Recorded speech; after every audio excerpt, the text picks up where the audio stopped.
we're ready to begin. All right. I call this meeting to order at 6:44 p.m. Madam Clerk, can we do roll call, please?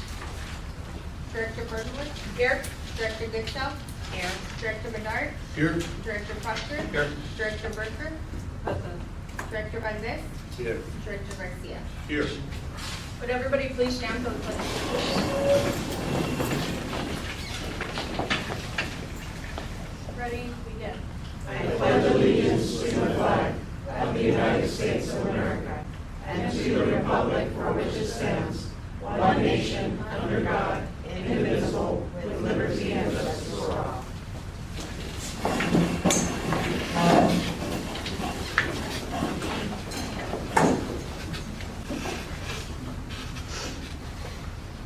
Now, do we have any reports out of closed session? Yes, Madam Chair. The board did take reportable action on agenda item A, conference with legal counsel, exposure to litigation under Government Code Section 54956.9D2. Approval was given to legal counsel of a settlement of pending litigation as defined in Section 54956.9. The board accepted a settlement offer with former employee Charity Dale for a settlement of all claims relating to employees' employment. The consideration for the release was a severance payment in the amount of $51,244.02, and the rest of the terms are set forth in the settlement agreement. The motion was made by Director Goodsell. The second was by Director Proctor, and the vote was unanimous, 7-0. That concludes the report, the reportable actions taken during closed session. Thank you. Now we'll consider approval of the agenda. In the case of an emergency, items may be added to the agenda by a majority vote of the Board of Directors. An emergency is defined as a work stoppage, a crippling disaster, or other activity that severely impairs public health, safety, or both. Items on the agenda may be taken out of sequential order as their priorities determined by the Board of Directors. The board may take action on any item appearing on the agenda. Do I have a motion to approve? I so move. Do I have a second? Second. I have a motion by Goodsell and a second by Medard. All in favor say aye. Aye. Any opposed? Any abstentions? Motion carries. At this time, we'll move on to public comments. Madam Chair, can I interrupt for a second? Can we clarify that this is for both the regular and the special meeting that we're noticed for today at 6 p.m. so that we can open both meetings and take public comments at the same time and combine the special meeting agenda, which is just one action item, into the regular board meeting agenda? Perfect. Okay.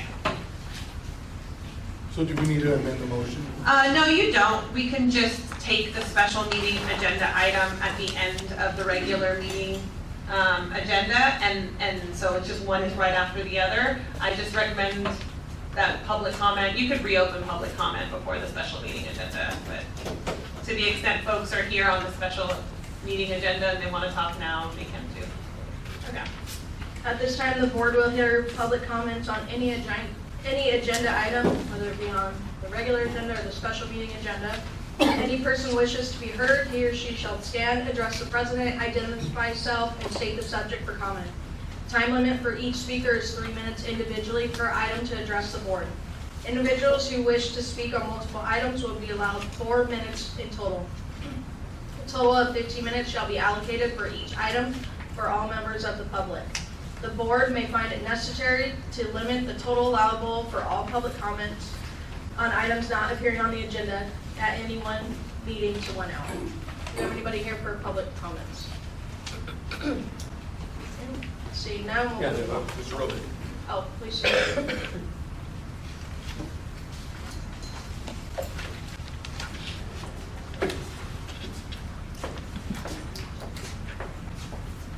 Thank you, Madam Chairman.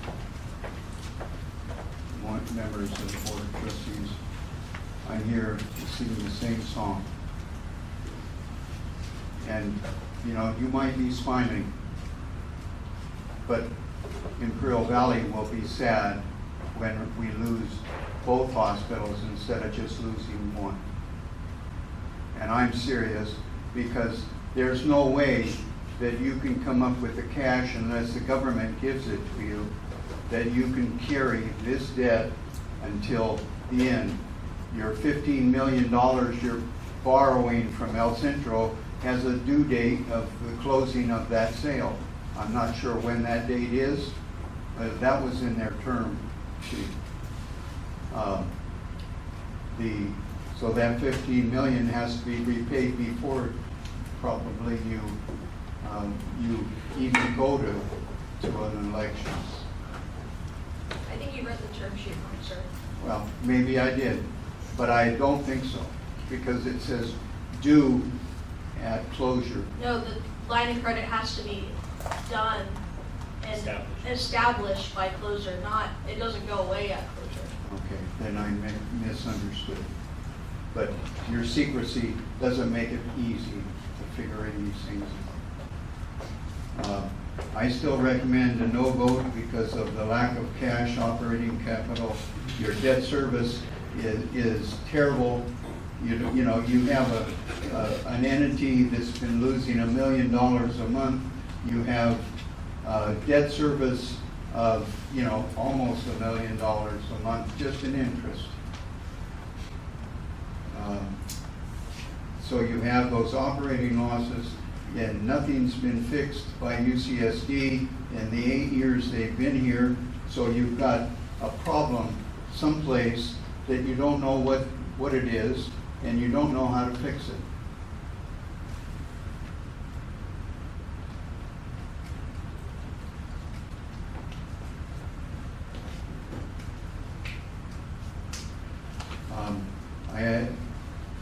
I know you can't answer this right now because that's not your policy, but when are we going to see the Berkeley group reports?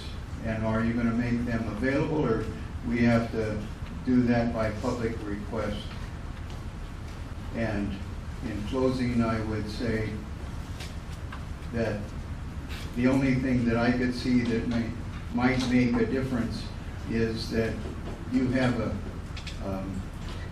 purchase contingency that the purchase of El Centro, if you can't get a tax pass, that it would cease, and it would revert back to the city of El Centro. Thank you. Thank you. Do we have any other public comments?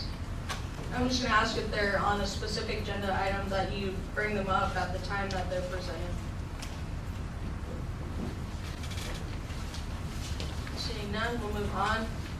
Item 8, board comments, reports on meetings and events attended by directors. I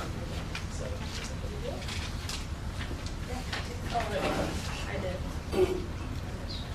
All right, never mind. We're going to go on to consent calendar. Any member of the board, staff, or public may request that items for the consent calendar be removed for discussion. Items so removed shall be acted upon separately immediately following approval of items in the consent calendar. Do you have a motion for the consent calendar? I so moved. I'll second. I have a motion by Berger and a second by Garcia. All in favor say aye. Aye. Any opposed? Any abstention? Motion carries. Now we'll move on to board member comments. Do you have any reports of board members going to events or meetings? Is anybody from the education and outreach? Just a quick comment. We zeroed in on a logo that we hope, we think everybody may be happy with. We can maybe have that for the next meeting to. That was in this one. Oh, it's in this one? Yeah. Yes, see it. Item M. So where's the example? Do we have an example to show? It's in the packet. But I have one. There you go. There we go. All right. So the idea was pioneers, of course, and then this little symbol in here are the hands. Director Garcia, I'm going to ask if you can do this. Oh, yeah. Yeah, Sorry. no problem. He's excited. Yeah. All right, and then I think, do have a report, but it's in the agenda as well. So now we'll move on to items 9, discussion, consideration, and possible to approve the following.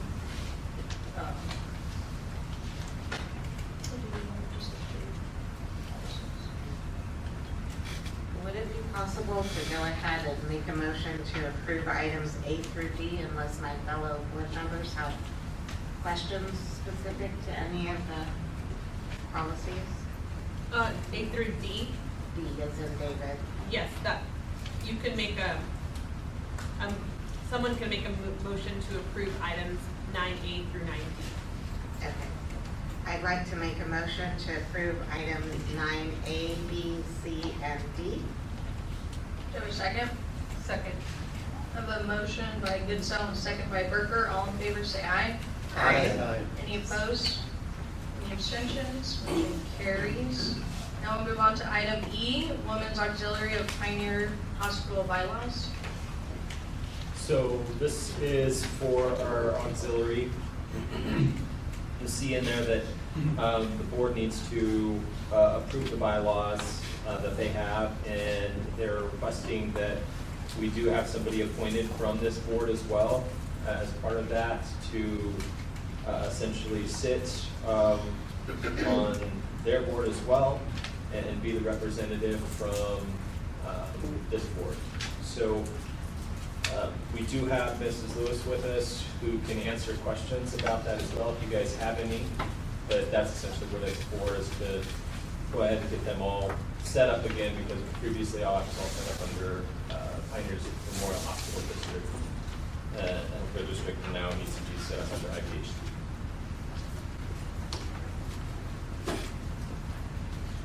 Does anybody want to get appointed?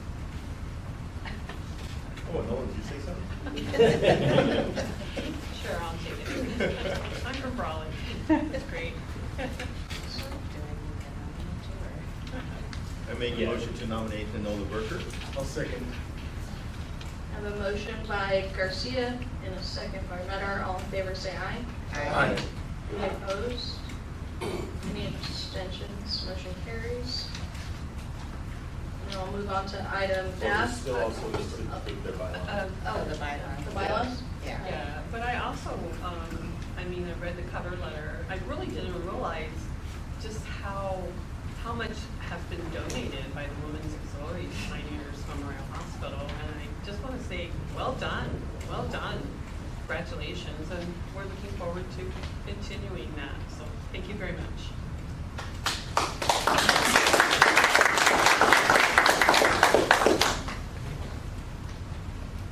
I do have a question.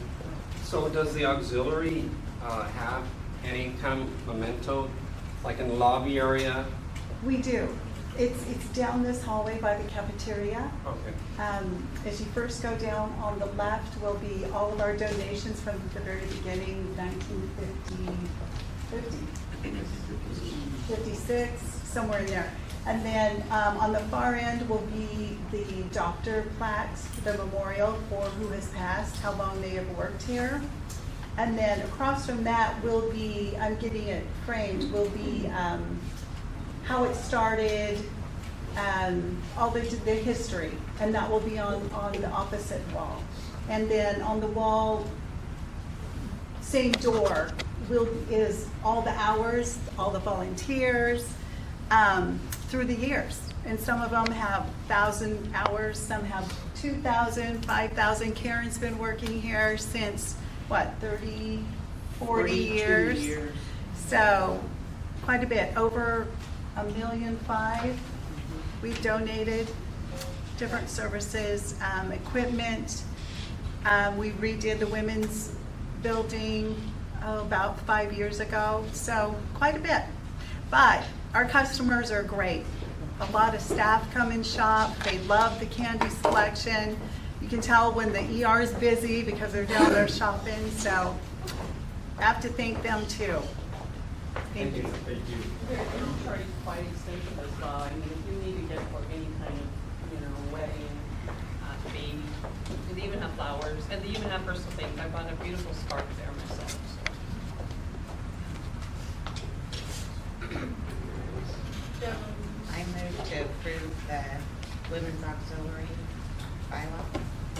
second. I have a motion by Goodsell and a second by Proctor. All in favor, say aye. Aye. Any opposed? Any abstentions? Motion carries. Thank you so much. Now we move on to item F, authorize a master service agreement with Moss Adams LLP. So Moss Adams prepares our cost report, our annual HPI report. There is a line item on this for a potential mid-year cost report for Pioneers, and then obviously an annual for Imperial Valley Healthcare District. Those items are for fiscal year 2025, so they won't be completed until they start in August and they finish actually next February for those. So I wanted to bring it now just in case we have to do the mid-year, so we can get that started because it would be due in June. The only thing that I have right off is it says it wasn't approved by legal, and then you go into like governing law and dispute resolution, it's governed by the state of Washington and not the state of California. So I would recommend that if the board wants to move to approve, they just move to approve subject to non-substantive revisions approved by legal counsel so that we can confer with Moss Adams and try to correct kind of smaller, more legal stuff like that.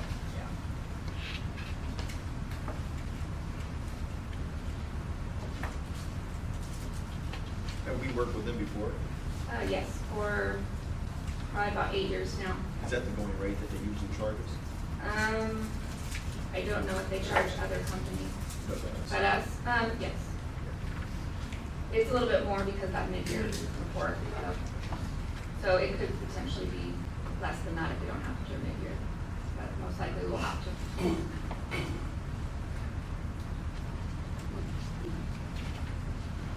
Well, I make a motion to approve, subject to legal review. Second? Second. All in favor, say aye. Or the motion by Garcia and the second by Medar. All in favor, say aye. Aye. Any opposed?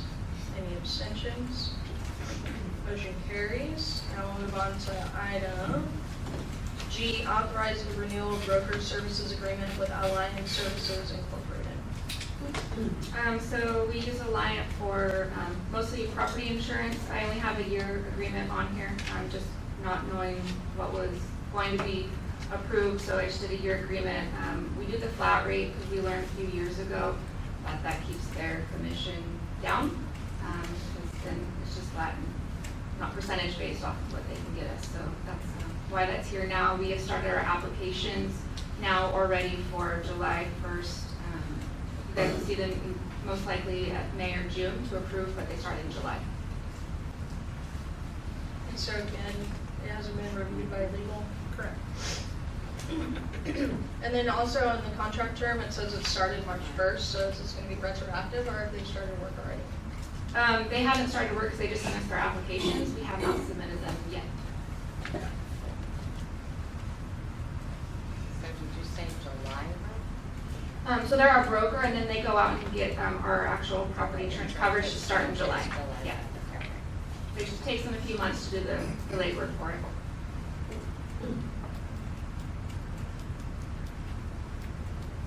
Do you have any other questions from the board? We currently have our coverage with them right now. Correct. What was our fee for last year? It was about $52,000, if I remember correctly.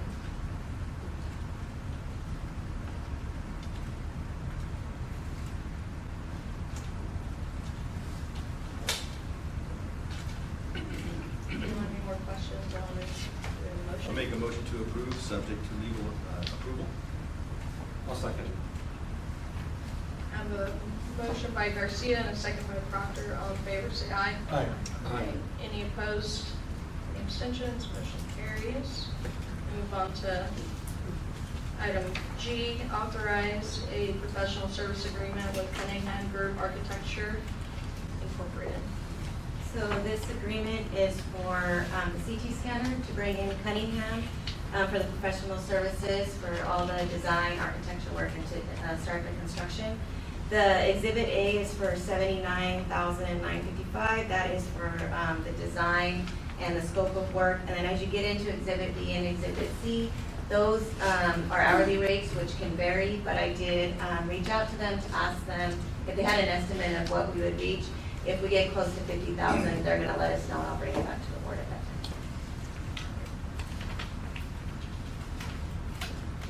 time. Have we worked with them before? Yeah, Yes. we're happy with their service. I personally wasn't involved, but from what I know. I have a question on the second page, last paragraph. Architect understands that the project will be constructed by owner builder. What does that mean? That that Pioneers will be doing the work? That Pioneers will be in charge of securing contractors? What does it mean? So, yeah, our team will be doing most of that work as far as the changeover. So our team is capable of doing that, saves us a lot of money that way. But we have to have the design and everything else done by them to be able to move forward with it. Yeah. Yeah. And then they'll put it together like a puzzle. Carly, do we, or, No, I mean, okay. Did you guys bid this out for people? We did not put it out for bid. We did look at two different companies, but we did choose them in the end. And why is that? Why did we choose them? Yeah. Because we've worked with them before and like their work when we previously worked with them. Was the conversations that we had with the construction team. And they did come on site and did the walkthroughs, and they were very detailed in the work that they told that they did us back. Well, I think it's a lot of money, and I think that for projects such as this, I think there's probably a good idea to have some competition and, you know, kind of let them see who can provide better service and a better price.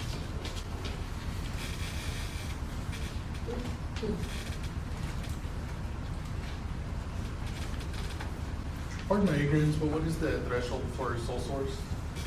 I was just gonna ask, do we have a procurement policy for professional services that Pioneers is, do they have a procurement policy? No. So, something I could bring, and it answers your question about sole source. There are certain types of stuff that you have to bid out, like public works projects, that's required by law. Professional services, you don't have to bid out, but many agencies choose to, like for contracts above 50K, get 3 bids, or for contracts above 100K, put them on the internet, or, you know. So we could draft a procurement policy if Pioneers doesn't already have one, that will cover public works projects, professional services agreements, and sole source, like instances where sole source is appropriate versus where it wouldn't be appropriate, and bring it back to the board for consideration at a future board meeting if you want. Okay. Yes, please. I think that's a good idea, especially since when we take over El Centro Regional, we'll have something that's going to be a standard moving forward. I also want to say that it's very important that this construction company or whoever's doing the design understands the HCI guidelines as well. So, I mean, when you're bidding it out, you know, you have to make sure that that engineer or that designer is very, very familiar with HCI rules. well, that would be when Part of they the put it out, the Yeah. staff that would be part of their I would requirements definitely and check them out though, qualifications. definitely. I mean, because 1 inch could make a big, like destroy the whole thing, so I just want to make sure. Because we've used them in the past, they're probably very familiar with the hospital. Yeah, in this case, they do, they have all of our schematics and everything, and so it's easy for them to go through and bid these out for us, because they have all that data, but it will not be going to pay somebody to redo all of that, so they have it and can run through and tell us what makes sense and give us the square footage and everything else. Yeah, I have no issue with preference. I have no issue with, you know, working with entities that you've worked with in the past, but I just have the issue with the optics of going with the same company without a procurement policy in place, or the optics of what that Oh, would absolutely. look like. Get to keep your contractors competitive. Keep them honest. Yeah, if not, they will take advantage. Seen it too many times. Do I have a motion or any questions? I have a motion to approve. I'll second. I have a motion by Berger and a second by Garcia. All in favor, say aye. Aye. Any opposed? Any abstention? Motion carries. And move on to item I, modified regular calendar meeting. That's my item, Madam Chair. In the board packet, there is a proposed revised 2025 board meeting locations and dates. Looks like this. The dates that are highlighted are new dates that the board may consider adding to the regular board meeting schedule. And this is part of a discussion, I believe it was Director Goodsell who requested something like this be brought to today's meeting. What I did is I put the 3 proposed locations where this board has been having board meetings since its inception as the proposed locations. All are within Imperial County, of course, so all within the jurisdiction of IVHD. And at least, so what I did was I calendared out 6 months worth of every other week or twice a month board meetings for the 2nd and 4th Thursday of the month. This, I think, works well operationally for reasons Chris has described in past board meetings related to MEC stuff and financials. And the thought was that the 2nd Thursday of the month meeting would continue to be here at Pioneers every month, and then the 4th Thursday of the month would rotate between our Calexico facility and the El Centro City Hall location where we've been having board meetings occasionally, so that multiple jurisdictions within the county would be available for the public participation. So this is just 6 months out. You could choose to adopt it, you could choose to revise it here in real time, you can direct me to bring something different back. The thought is also that if the board opts to move forward with an agreement with the City of El Centro and ECRMC for the acquisition of ECRMC, the proposed closing is 3 to 6 months. So this is like 6 months, so maybe this would take us through closing, and then maybe the board could go back to once a month. But at this point, at any point you could decide to revise your regular meeting calendar, but it's a good idea to have your regular meeting calendar, available for the public in case folks want to put it on their calendars. So with that, the recommendation is to adopt the revised 2025 board meeting dates and locations, or discuss and take other action as appropriate. I have 2 revisions on May 22nd, the year, Oh, and also on August 28th. old habits that I have. Yep. I don't know how that got in there. Okay. We're just planning I ahead. know. Sorry about that. It's going too quickly. I do have a question. Pablo, since you're here, does El Centro Regional have a room sort of like this where they hold meetings? Yes, we do in the medical office building. Okay. My own observation would be that once we take over El Centro Regional, that rather than having the meetings at City Hall, maybe have them at the hospital, just like we do here. Yeah. That was my only Great idea. recommendation. Yeah, I didn't want to jump the gun and put ECRMC here too soon, but we could also ask, we have asked the City of El Centro, and they've always been very gracious about letting us use City Hall.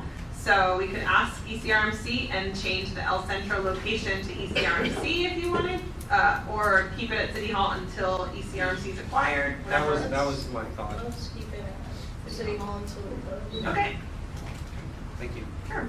That's just my 2 cents. I agree. I agree. And this will also help, last regular board meeting went until past 10 p.m. So this will also help keep board meetings to a reasonable length.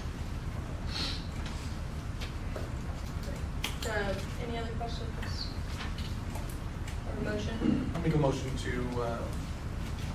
pass this as amended. Seconded. I have a motion by Medart and a second by Proctor. All in favor, say aye. Aye. Any opposed?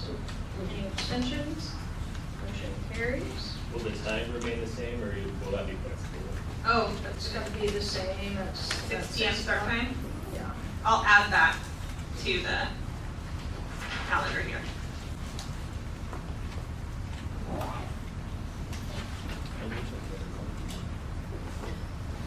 All right, now we'll move on to item J, termination of Heffernan Independent Contractor Agreements.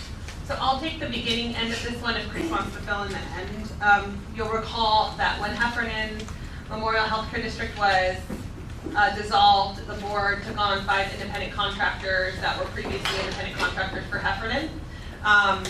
We still have those contracts, they're sort of evergreen, and it was always contemplated that we would wait and see if, when the PMH acquisition came forward and or the ECRMC acquisition came forward, how to integrate those employees or those independent contractors or not. And so I believe Chris has spoken with the 5 independent contractors, and there are different outcomes for each of them that Chris is handling within his discretion as CEO. But what we'll have to do, just because the board approved the contracts, is to terminate them. There's a very straightforward kind of termination provision on each of the agreements. So the recommended action at this point would be to terminate them, the independent contractor agreements. And I think I defer to Chris with respect to termination date. I don't know if you want to propose like April 1 or whatever makes sense. Or you can just leave it to the discretion of the CEO. Right, and so some of those will be different for each one of them, so. Yeah, that's why we kept it kind of broad, so that, you know, Chris could handle it.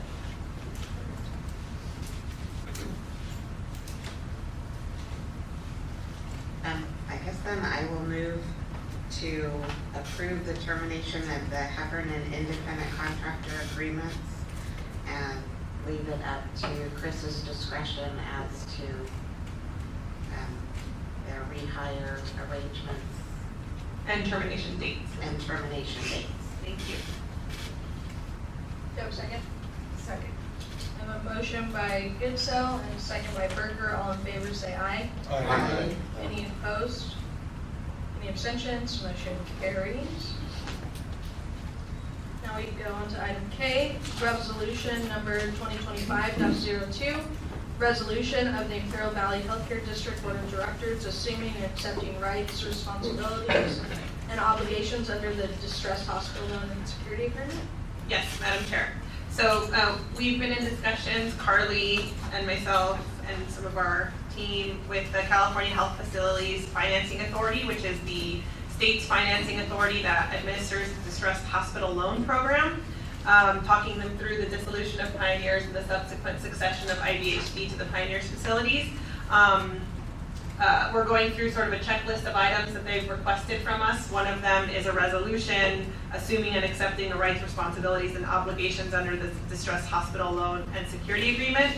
To be clear, the IVHD board already accepted these responsibilities statutorily under AB 19, and then accepted it again when we adopted our resolution accepting all of the obligations of Pioneers on January 23rd. But to make it easy, we want to present this resolution, which very, very clearly on its face incorporates the terms of the loan, so that there's no issue with the state regarding the distressed hospital loan obligations and this board's commitment to honoring the terms.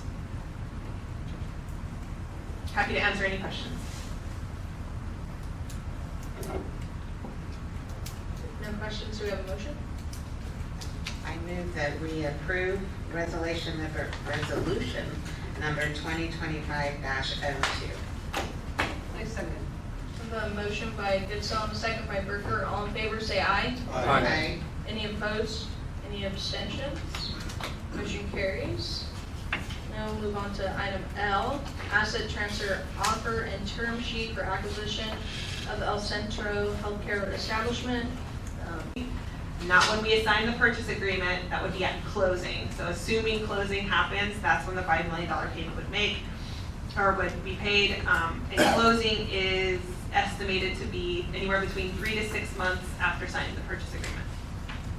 The definitive transaction documents will contain covenants requiring that all of the foregoing funds only be used to fund operations at ECRMC, or the El Centro Healthcare Establishment. And in no event will the city be required to pay any amount in excess above the cash payment referenced above. That payment is intended to support healthcare for city residents. Prior to closing, ECRMC must enter into a 3-year line of credit for $15 million that will remain in place following closing. The LOC has to have a balance of 0 at closing. That means that we or ECRMC cannot take out any money on that line of credit, or whatever's done beforehand is done beforehand, but at closing, that $15 million availability has to be at 0, such that if the day after closing something happens and we needed cash and we didn't have cash, we would have $15 million to draw on with respect to this line of credit. This term sheet states that the city will not guarantee, cosign, or in any way be responsible for the line of credit. So that's an obligation of ECRMC's. The city will cooperate with IVHD both prior to and after the closing in the IVHD's proposed countywide tax measure, which it has to be on the ballot before December 26th or sooner. But if the tax measure does not pass, that doesn't affect the outcome of this transaction. At closing, ECRMC will terminate its employees, and IVHD will offer to employ all of the terminated ECRMC employees effective immediately as of the closing date at compensation levels consistent with what each employee received immediately pre-closing. So to be clear, this is different than Pioneers, where it was a dissolution and succession. This is a close of business for employees at ECRMC and reopen new offers for employment at IVHD. At or prior to closing, IVHD will establish or make available a private retirement plan for participation by the transferred employees. Closing conditions.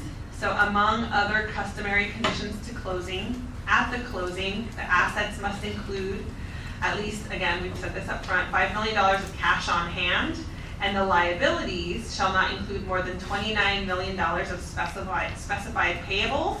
So that's, for example, amounts that are owed to vendors. You know, like if someone gave us an invoice for $1 million and we haven't paid it yet, that would be part of a specified payable liability.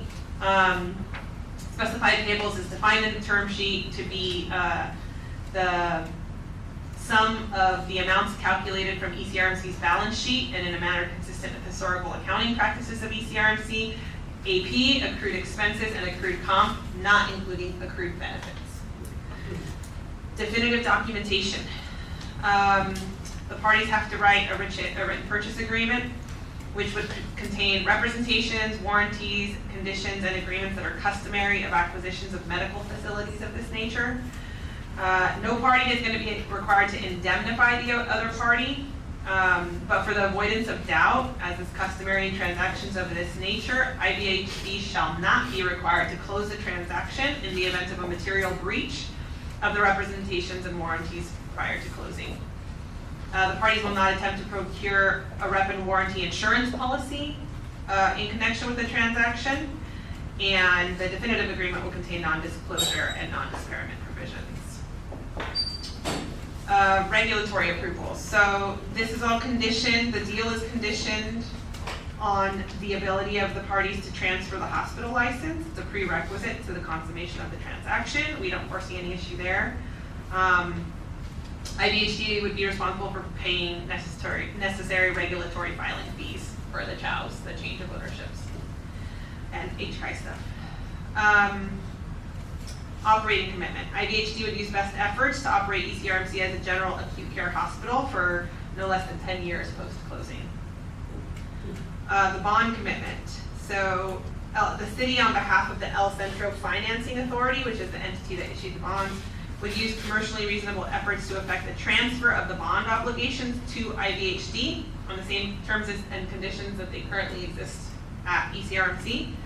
And ECRMC would transfer any remaining bond proceeds to IVHD. The necessary consent, including that of Preston Hollow, and presumably that of PMH bondholders, would be a consent that's necessary to transfer the bond obligations on the same terms and conditions That's a prereq to this transaction too. So Preston Hollow has to consent to the transfer of the bonds in order for this deal to get done. Now the binding provisions of the term sheet. So these are legally binding and enforceable when we sign this term sheet. The city and its council are going to prepare the initial draft to the definitive agreement. Access, IVHD and ECRMC will give each other access to books and records related to the transaction. This is very critical to make sure we can prepare the transition and get operations up and running. That's why this provision is in there. Cooperation language, very typical, and ECRMC has been pretty wonderful to collaborate with this whole time, so we don't foresee any issues with access, but that's in there. Conduct of business, until and unless the definitive agreement is duly executed by and between the parties. Each party has to notify each other in advance of any conduct outside the ordinary course of business or any extraordinary transactions proposed to be engaged in by such party. So, a month before closing, ECRMC can't say, actually, we're gonna move our whole business, or we're gonna buy this new building, or, it's gotta be ordinary and not extraordinary, like no extraordinary transactions right before closing. Costs. Okay, so each party bears their own costs, but the city is gonna pay for $1.5 million of IVHD's reasonable documented expenses, like closing costs, associated with the transaction. And this just clarifies that the city's not reimbursing any costs related to rep and warranty insurance. That's something this board has considered. So $1.5 million in closing costs, which is typical again for the seller in the transaction. Governing law is California, non-disparagement. Neither party talks badly about each other in this deal leading up to the purchase agreement or closing. Press releases, we've got to coordinate so everybody's on the same page and informing the public of information sort of roughly at the same time, same way. This is the entire agreement, so if there's any discussions that have happened with proposed other terms or anything outside of what's in the four corners of this paper, don't matter anymore. This is the entire term that the parties are agreeing to. And then termination. So the binding provisions of this agreement terminate on the 90th day. She was actually at the CSC game también. Okay, I just want to make sure it wasn't the hospital telling us like there's a fire or something. The binding provisions of this agreement terminate on the 90th day following the signing of the term sheet. I'll mute all participants. It's okay. I have the power, so that's my bad. Here we go. Oops, I gotta unmute. Okay, so now just unmute. Yeah, perfect. It still says you're muted, Tony. Yeah. Okay. Okay. So yeah, the binding provisions terminate on 90th day, so that's a good. We hope to have a purchase agreement ready for this board either next board meeting or the next board meeting after that. But it certainly shouldn't take longer than 90 days because this will terminate after 90 days. So that's what the 90-day provision says. So that's the gist of the term sheet. There will clearly be a purchase agreement that's brought to this board, ECRMC and the City of El Centro, which will have much more thorough, comprehensive language about the nitty-gritty transaction and all the details. But since we have the principal terms here, they are being presented for the board's consideration, and I'm happy to answer any questions. It still says you're muted, and I think people on Zoom are saying that we're muted, Tony.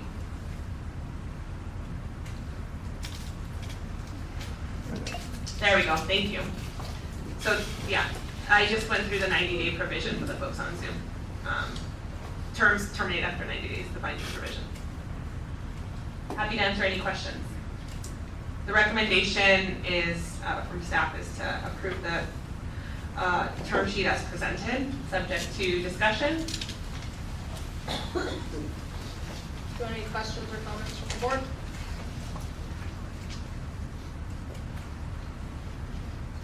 If not, I'll open up for public comments.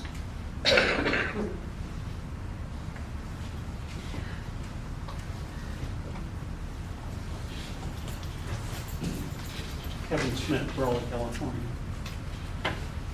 I have a question about the line of credit. Like, who's going to give you the line of credit? Who's responsible for the line of credit? What's it to be used for? I can answer that question if you want. Yeah. So the line of credit will be ECRMC's obligation to secure before closing. Who they get it from is at their discretion. We hope they can get it from potentially Preston Hollow, which is the borrower, which is the bondholder on the bonds. But really, under the term sheet, they can get it from anyone that they can get. So this stacks more debt on top of the debt that you're already assuming. Only if they use it. Only if we use it. So it has to be zero. This is like a credit card in my mind. So on the day we acquire ECRMC, they'll have to have at least $5 million of cash on hand and no more than $29 million of specified payables the day we get that hospital. And hopefully they'll have less payables and even more cash, right? Those are the bare minimum. And the payables don't include the $200 million that they owe Preston Correct. Hollow. Correct. The payables. How about the pension obligation The So those pension- are- to those the are also- ECRMC? So those aren't included in specified payables Right. on their financials, those are actually defined as something else? Right. So that's not part of that, because they would never be able to get to 29 on the bond obligation of 100 million plus.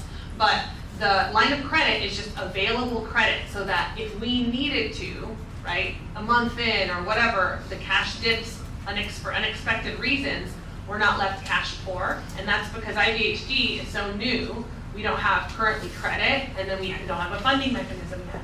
So until we get that funding mechanism up and going, we need somewhere to pull cash from if we need to pull cash if there's some emergency or unforeseen. We may never draw on this line of credit. And the way that we hope and anticipate it'll go, we may never have to. But right now, ECRMC hasn't had to draw on any line of credit. But if we needed to, so that we don't end up in a really terrible situation, we have this line of credit available for cash, so that if there was an emergency, we could draw on it and then pay it back. Do you guys have any idea how much debt is involved total? Yes. So the line of credit that you'd be taking out, the amount of money that's owed to Preston Hollow, the Yes. amount of money that Pioneers owes. Yes. Oh, not Pioneers. So, That's a if different you- entity, but If you yes. throw it all in a big bucket, how Sure. much is it? Is it 400 million, 500 million? I don't I know. think we have 300 both CFOs here, so. Yeah, I know the total One bucket. from there and one from here, and I think they can both individually ask how much their respective. My total liabilities is 200 million. Yeah, that we have an appraisal too, from VMG, and it's consistent with what Dave just said. And what's the total liabilities for PMH?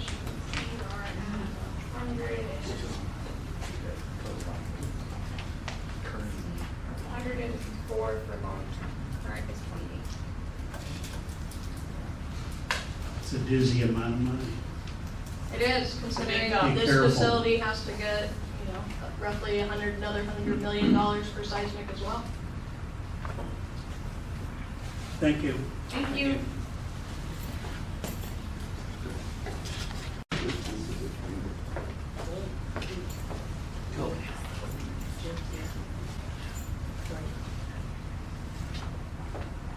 Do we have any other public comments?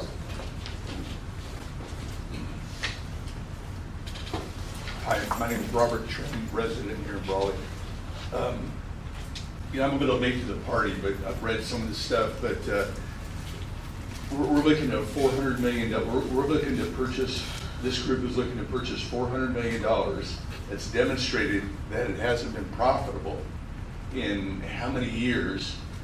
And I don't know how, the people this side of Keystone Road are very concerned about the debt that's created down south.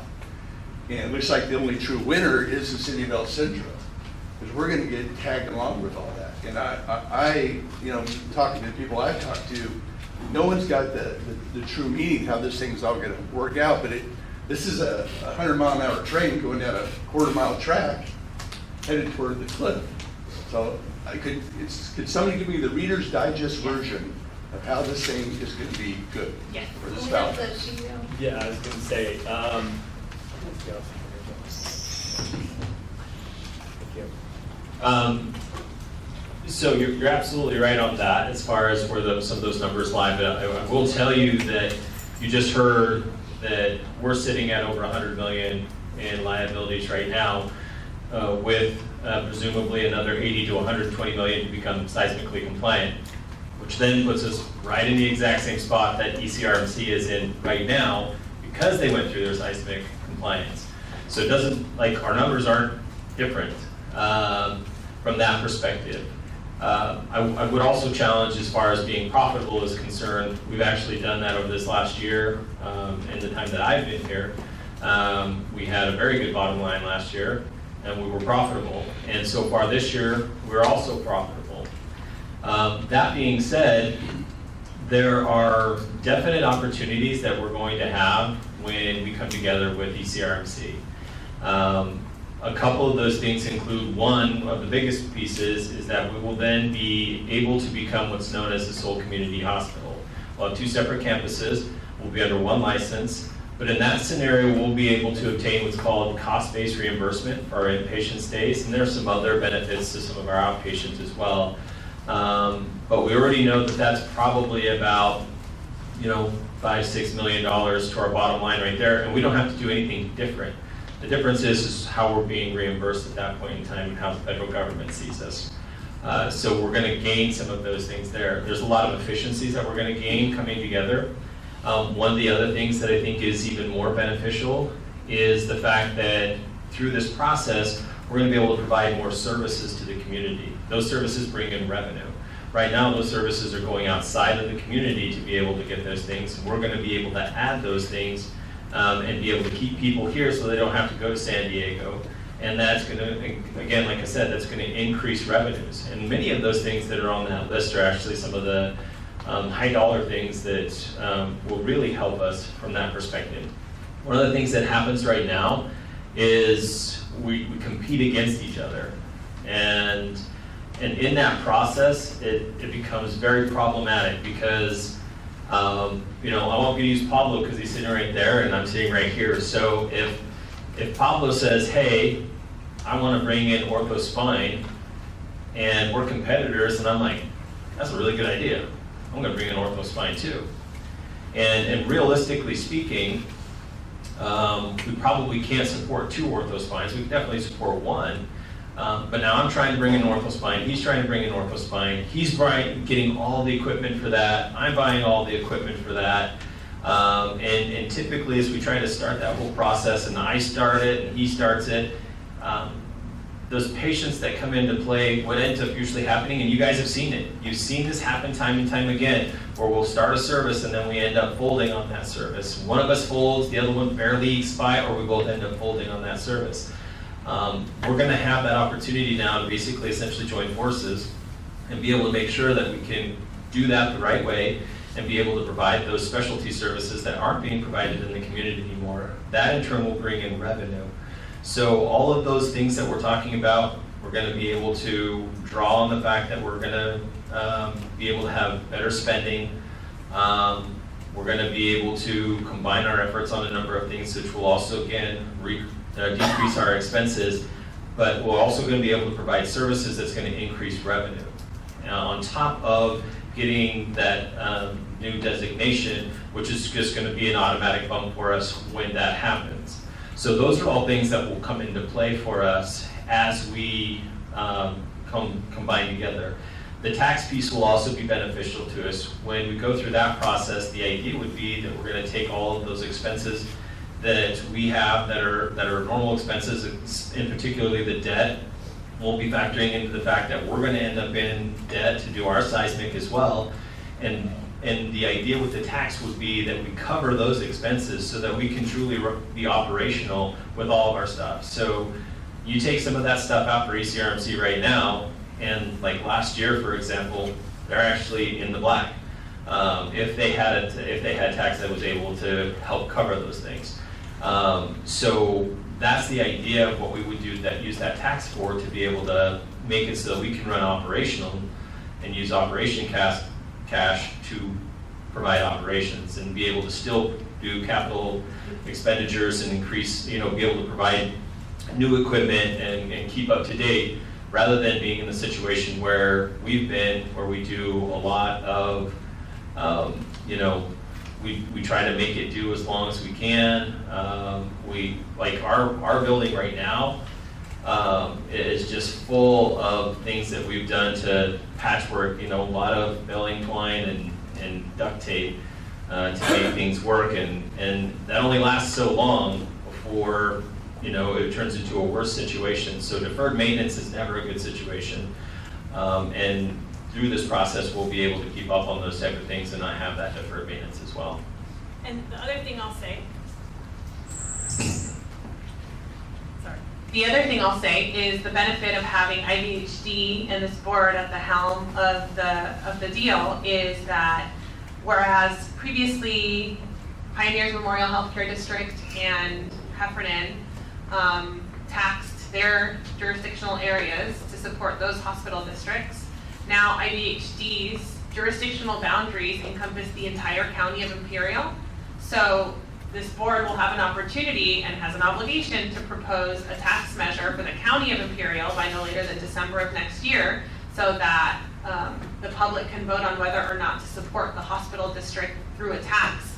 And the swatch of available folks to tax is just significantly larger, because now you're including the communities of El Centro, Holtville, Imperial, all the other cities and areas, territories that are within Imperial County. So it could be, we don't know yet, because now that we have this momentum, we will get our financial projections squared away, but it could be that, for example, these are not real numbers. Let's say Heffernan folks in the city of Calexico were paying $100 a year towards the Heffernan Memorial Healthcare District.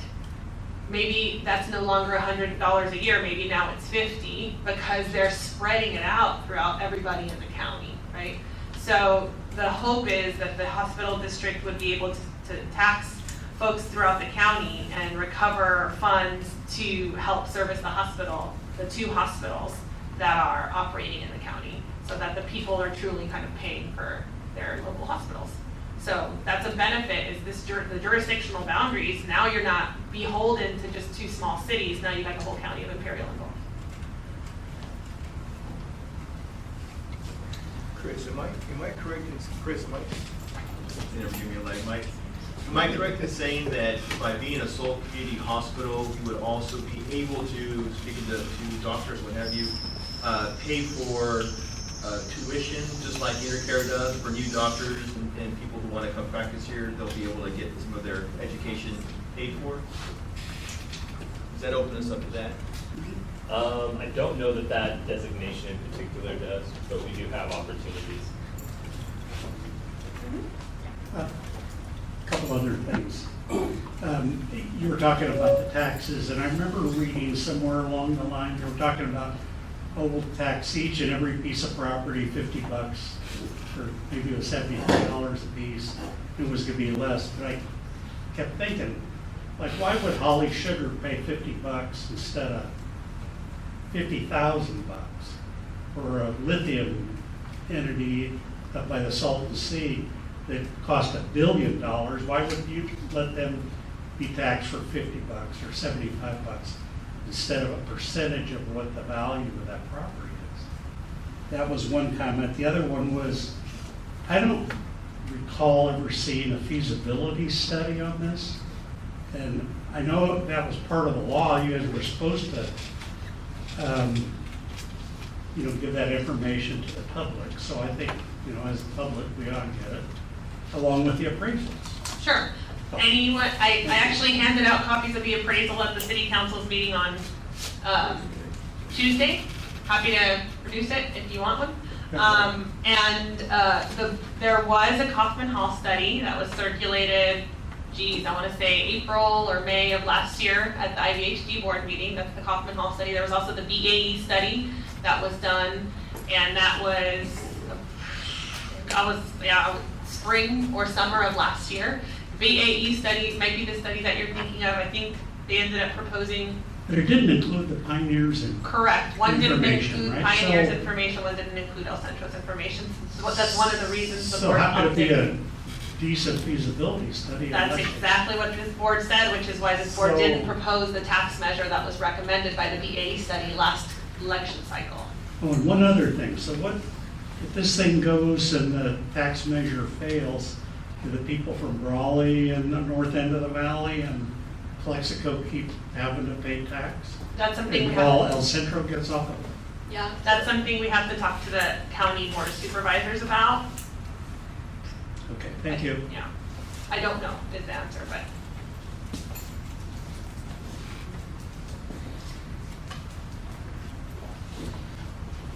Questions or comments for the board?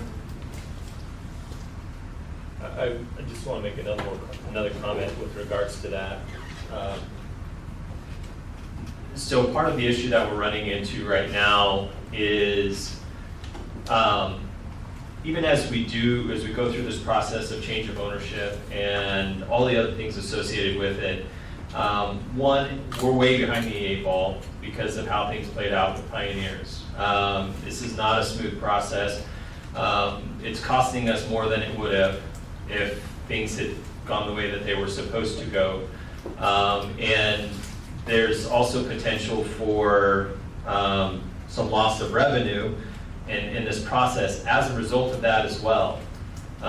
So this whole process has actually cost way more money and cost the county and cost everybody sitting in this room way more money than it should have because of the way that things had transpired before.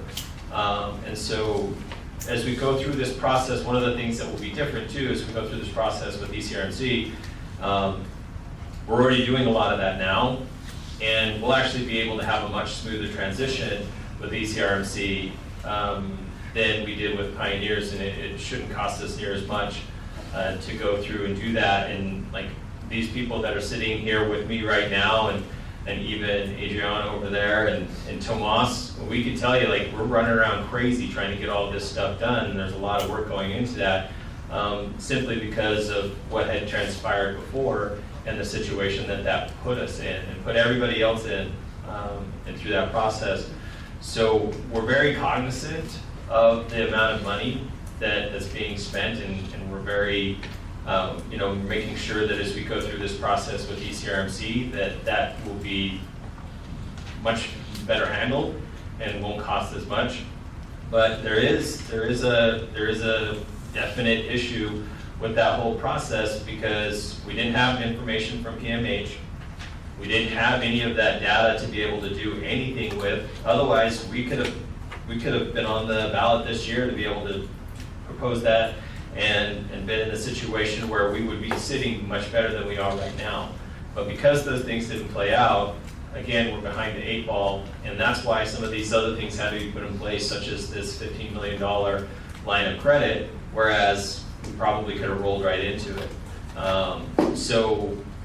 As we continue to, even this situation that we're in right now as we're going through trying to bring in ECRMC and the negotiation process and how long all that transpired, it's costing money.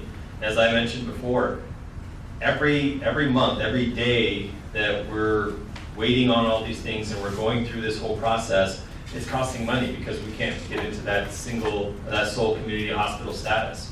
So we're spending more money than we should be because of these situations that are outside of our control, and we're not getting the revenue that we should be because of those same issues and the same situations. We could, literally have been done with ECROC and have closed, last month, for example, and if Pioneers had played out differently, that could have already been in play, and we would be in a situation where, we would have a proposal this year to be able to put that on the ballot. We would be months away from sole community hospital status. but we're not.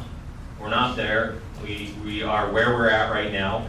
And I can tell you that each one of us that are working on this project and trying to make it work, we're doing the best we can with the situation that we're given. And that's not fair to us that are working on that, but that's where we're at. And we're going to make it work, and we're going to do our best to make sure that we continue to do what we need to provide services in this community and the entire county for that matter. But it is going to take time, and unfortunately it's going to cost us more than it should have. Because essentially, we're still closing escrow Right. on PMH right now. Right. Right, because the gap between dissolution date and starting IVHD, that was supposed to be that process. But instead, that was lawsuit battle time. And money's just out the door for the same exact result. So set $1 million on fire and watch it burn.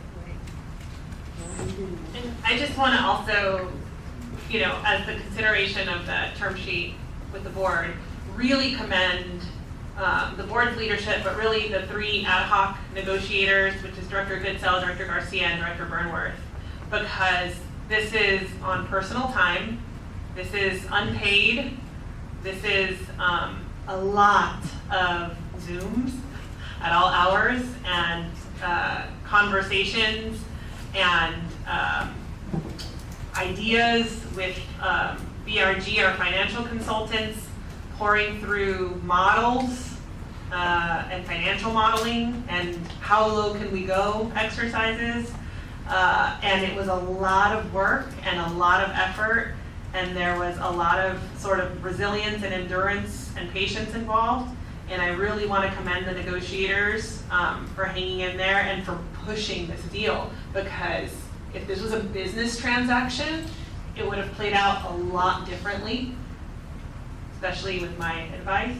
But these folks always recognized that it was not a business transaction. It was what's going to be best for the community, because businesses just let businesses fold sometimes, right? It's like, no, the best thing's bankruptcy, the best thing's, but they always had in mind keeping hospitals open, adding services, and improving the quality of healthcare in Imperial Valley. So I just really want to commend the board and the negotiators for pushing to keep this deal alive, because it was no small feat. I mean, I don't think I've talked to a healthcare professional and somebody that actually works in either hospital that says this doesn't need to happen. I've heard PMH staff say it's been the dream to have both hospitals under one blanket. You see the history, it's been for 30 years, tried multiple times, been talked about, and the law came and made this happen. Was AB 918 perfect? Absolutely not. Are we still working through the kinks? Absolutely. But you know what? I'm a firm believer, this would have never happened, ever. And we would have one hospital closed, this hospital be right behind it. I mean, and so, the end result's gonna be good. I'm excited to see. I've talked with Pablo and talking to him about his dream, how he sees it playing out, and Chris as well. And when you see your CEOs excited of the dream, what they can actually make this, because they don't have 2 arms tied behind their back as they're trying to do something, because they now have the whole county and can actually serve everybody, and not just the people north of Keystone Road or just the south of Keystone Road, but everybody. I think you look at that perspective a whole lot differently. And I did want to, real quick, I don't think that Adriana was trying to say that a multi-million-dollar company is only going to pay $50. She was just using that as an example, because we understand the folks here in Brawley, you're getting what you're paying for. You still have a hospital that's operational and taking care of people. Calexico hasn't had a hospital, and we've been told that on multiple occasions. And the monies that they had saved up, we have a new urgent care that we're excited about. But, those folks over there are carrying the brunt of this formation of the IVHD and all the legal fees and everything that we've had to do. So we're very cognizant of the fact that the people throughout this valley use this hospital, need this hospital, and part of what we're looking at is different options. one of the things we've kicked around is a sales tax, as well as a property tax. I mean, the problem is, I cannot go to my people and say, I need a tax, until I can go to them and say, this is what I need and why I need it. And up until we get El Centro on board and firing on all, I'm gonna say 12 cylinders, is there such a thing? Maybe it's only 8 or 10, I don't know. I can't go out and ask them. But the one thing I wanna say is that as a board, we're very cognizant of what people have invested. We just heard how much the auxiliary has done for this particular location. I believe there's similar things that have happened in the past, and I think they just started getting going again in El Centro with their foundations. The foundations have been amazing, and I think if we can bring the hospitals together, if we can bring our philanthropists together, and we all roll up our sleeves, we can make this work. And we're open to suggestions too. You know, if you have an idea of something that we can sell, because after being at the El Centro meeting on Tuesday, it became very evident to me that the people in that room wanted El Centro to vote yes, because they're wanting us to move forward for the betterment of healthcare.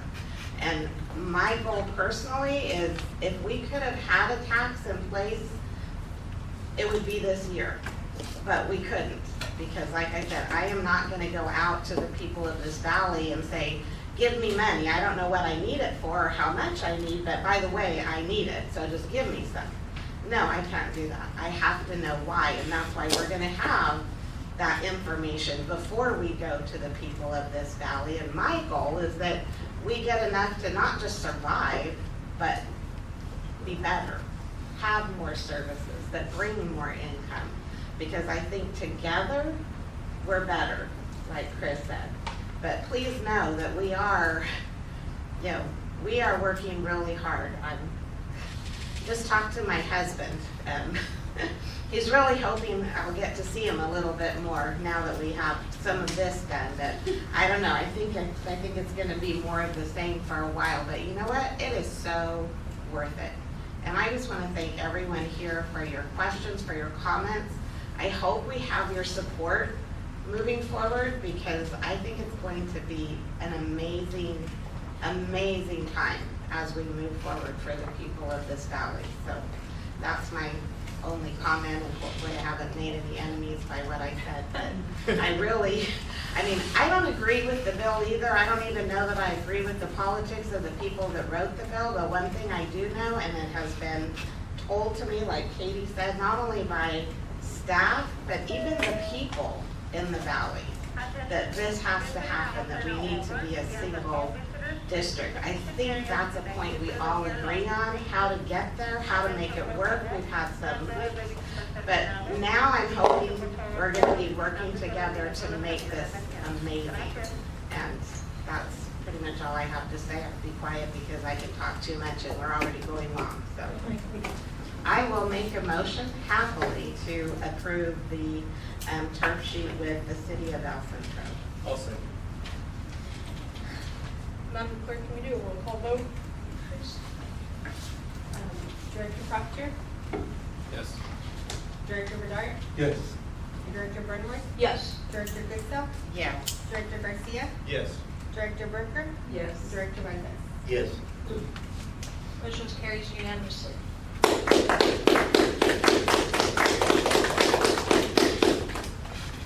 Now we'll move on to IVHD, PMH, branding logo, marketing refresh. All right. My turn. As I was saying.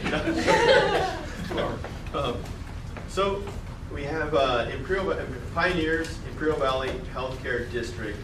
And so we, as IVHD, we came up with our color scheme here. So this is consistent with the color scheme.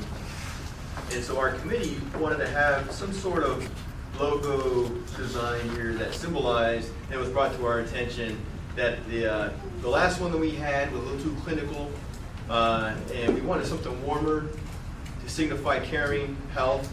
And so what you have are two hands coddled, basically covering the cross here.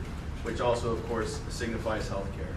And so that's the logo that we came up with as a committee.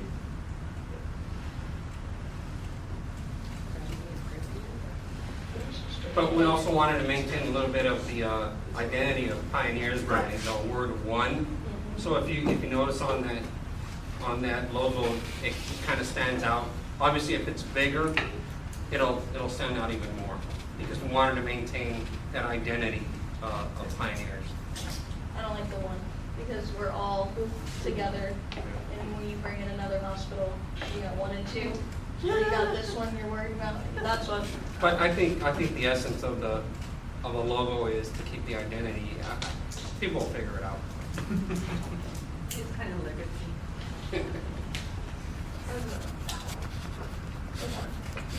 No, and Frank did it. you're right. Yeah. Oh, and different The color. other- But I think most people anyway will probably just see it as part of the color scheme. Like me. Obviously, Laura didn't. So that is for your approval. Yeah, and beyond the logo for your approval, it's also worth just a quick public discussion regarding branding of what we are calling the hospitals. We've already sort of had this discussion with some of the groups, but IVH, Imperial Valley Healthcare District, DVA, Pioneers Memorial Hospital, for the purposes of conducting business, for the purposes of administrative applications or paperwork filings. So I recommend for the minutes, just in case anyone asks, you Would know. that be confusing? Like, how's that gonna impact business? You know, I would hate to have to go, right? Right, so Do we're all in. paperwork and then have to do that again if you Yeah. bring an ECRMC? So we're in the process of a lot of different paperwork for a lot of different things right now. And that's one of the questions that comes up, I think, daily is what do we put on the applicant? It's Imperial Valley Healthcare District, but we're identifying this hospital as Pioneers Memorial Hospital. So you can have 2 campuses. And we do the same thing Operated. with like the different clinics and with the skilled nursing, it's DBA Right. has those things as well. And it would be the same thing for ECRMC. But if it's gonna stay that or if it gets changed to something else, it would be IVHD, DBA, blah, blah, blah. Right, and you see that with healthcare providers, for example, in San Diego, it's UCSD La Jolla, UCSD Hillcrest, UCSD, you know, and so it would be IVHD, North Campus, South Campus, yeah, Pioneers, and ECRMC, or whatever the board decides, but. Is the intent to add, like, IVHD, El Centro Regional Medical Center, or IVHD Pioneer Memorial, IVHD? Yes. Well, yeah, because as we do the job, we have to do Correct. we have to DBA, but I think the answer is yes, that's what we're, I think, recommending is IVHD, DBA Pioneers Memorial Hospital, IVHD, DBA, ECRMC. So that it's sort of affiliated with the location of the facility, but the overarching name on all the licenses is Imperial Valley Healthcare District. So eventually, Pablo, we're gonna be better than UCSD. Goal. That's what we're going for. That's right. Okay, so do you need a motion for that? Yeah, I think for the logo and for the Do name. it together, or do we have to do Let me ask you a separate? question, Katie, or anybody, I'd like to ask a question. As far as the color scheme goes, would you feel like it would just look better, like the same colors of the one being straight across on Pioneers? Yeah, I hate the one, like, you can't merge the culture, you can't merge 2 facilities with calling one. Like, it's gonna go against everything Imperial Valley Healthcare District is trying to do, because you already have a ton of division, right? And I think doing that as an Imperial Valley Healthcare District thing, kind of sets you back. Yeah, I like that point, plus I'm a very, very visual person, I like the symmetry of the colors being the same across the board. I think that looks nice there, these colors put across. So should we then wait to rebrand until we have both brands and we can get some continuity between the two brands? and Well, this is see how just that's like a refresh Yeah. for this one, because what it's doing is we're taking the IVHD colors and putting it into the Pioneers logo, and then adding the Imperial Valley Healthcare District to it. So it's there'll be something that will happen after that, but this is just like a step in moving that direction to start to make that change. It's just a refresh at this point. So is this for letterhead purposes, or is this Yeah, going to be as we do letterhead, also Name like the badge. staff, yeah, the badges that employees have, where it'll be, instead of having this color, it'll be this. My concern is that if we're refreshing and then rebranding after, then I wouldn't want to incur the cost of rebranding twice on the signage and all of that stuff if we don't have to. So if the idea is that we're gonna refresh and we use that for letterhead and we use it for IDs and things, they're perishable items, then, and not using it for all of the signage outside until we have a consolidated logo, then I'm agreeable to that. Yeah, we wouldn't do that because we would want to do that in coordination with that, because we'll get a better deal too by having them all done at the same time as opposed to one-offs. Yeah, this is really more for like the interim, and then for the purposes of sort of administrative stuff that we're figuring out on the Pioneers transition side, making sure we're on the same page as the board in terms of names. And it brings the IVHD into it. Right. Yep. So do we want to make a motion just for maybe just the names Well, and leave the logo out? I'll make a motion for the logo, but with the adjustment of the color scheme of the Being the same. Yeah, one carrying across the full Pioneers. I'll second. I have a motion by Garcia and a second by Medard. All in favor, say aye. Aye. Any opposed? Any abstention? Motion carries. We'll move on to Chief Nurse. Wait, I think I need to make a motion to approve the name as Imperial Valley Healthcare District, DBA Pioneers. Pioneers Memorial Memorial Hospital. Hospital, okay. I thought we did that. I'll second. I have a motion by Goodsell and a second by Garcia. All in favor, say aye. Aye. Any opposed? Any abstention? Now we'll move on to And Madam Chief Nurse. President, I would recommend that you go to item 5 of the special agenda, because it's in line with the rest of 9 here, before we move on to those other reports. One, right there, Towers. So this will, Dr. Lai was Dr. Lai we did conduct a trial with 4 different companies. This one is the one we felt was best in terms of business he had. So it includes the tower of supporting equipment.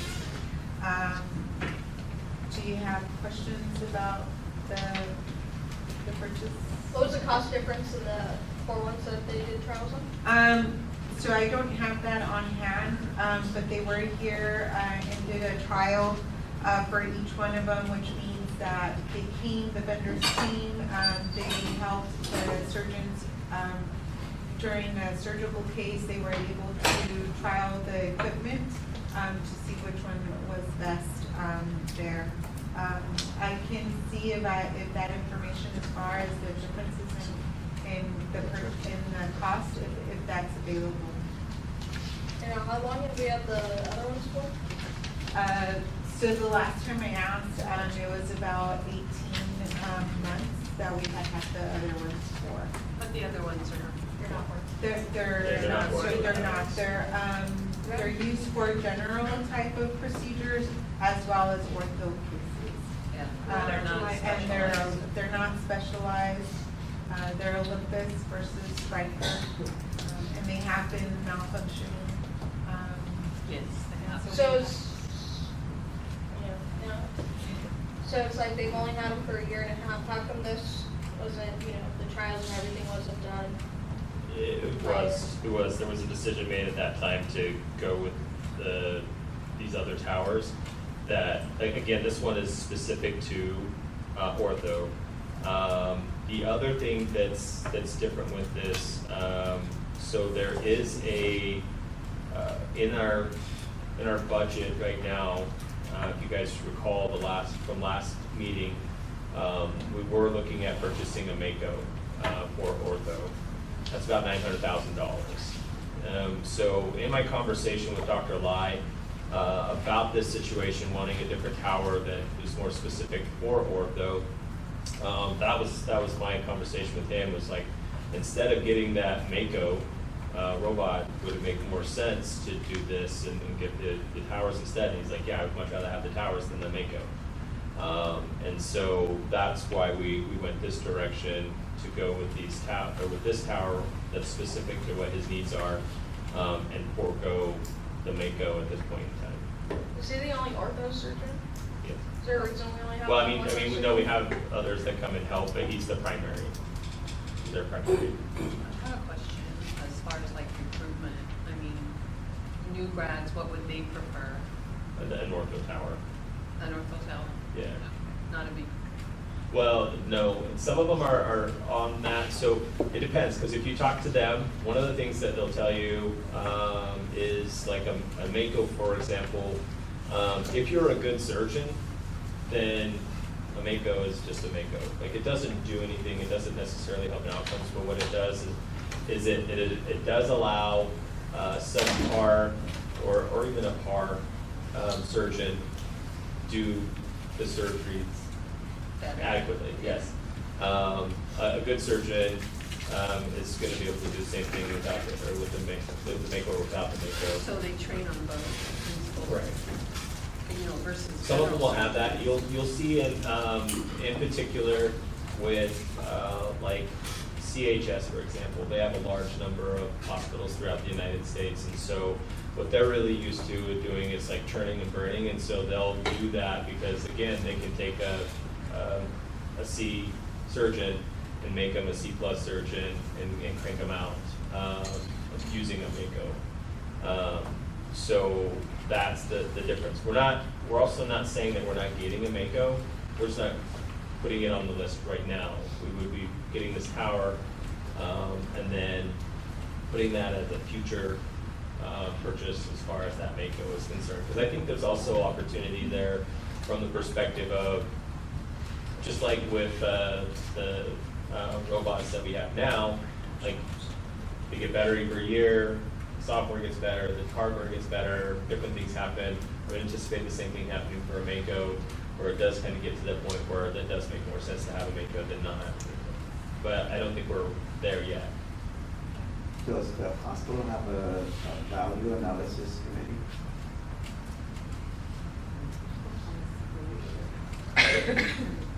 We have not consistently. No.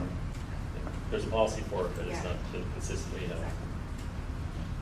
That would be good to implement, because all the equipment and all the bids and the evaluations come through that committee. So it's better to look the entire group of employees for that specific area, and then you get best price for what you're paying for. How much urgency is there to get this now? I mean, can you survive without it? Well, he's not doing cases, he's moving cases away from here because he has zero confidence in the towers that are there now, so he's moving cases away, so we're losing money as part of that. Doesn't the Olympus Towers have a maintenance agreement with them? I read somewhere on the back of No, here that. they don't have a service agreement. They have something like a 3-year. Yeah. We don't. Maintenance. Typically they will come with that, so what happened with what we did is just kind of like, you know, you can buy, like a Toyota Corolla, or you can buy a Toyota Camry, or you can buy the Avalon, right? And they're like, they kind of do the same thing, but each one of them is a little bit bigger, has a little bit more bells and whistles, and is a little nicer, and so on and so forth. So the Olympus that we bought was the Corolla, it's the bottom, like there isn't a lower one than that. And why we didn't have a service agreement with them, I couldn't tell you, I wasn't here when that happened. But my understanding is we made the decision for those at that time because of that reason. Like, we were able to get more towers because we bought the lower model, and now we're running into these issues 18 months into it, where we're not able to, like, we just had it the other day, the screen just shuts off. And This is during surgery. during surgery. Why would you purchase, like, I'm just like blown away, like, why in the world would you ever purchase something like this without a service agreement? That employee no longer works there, so we cannot ask them.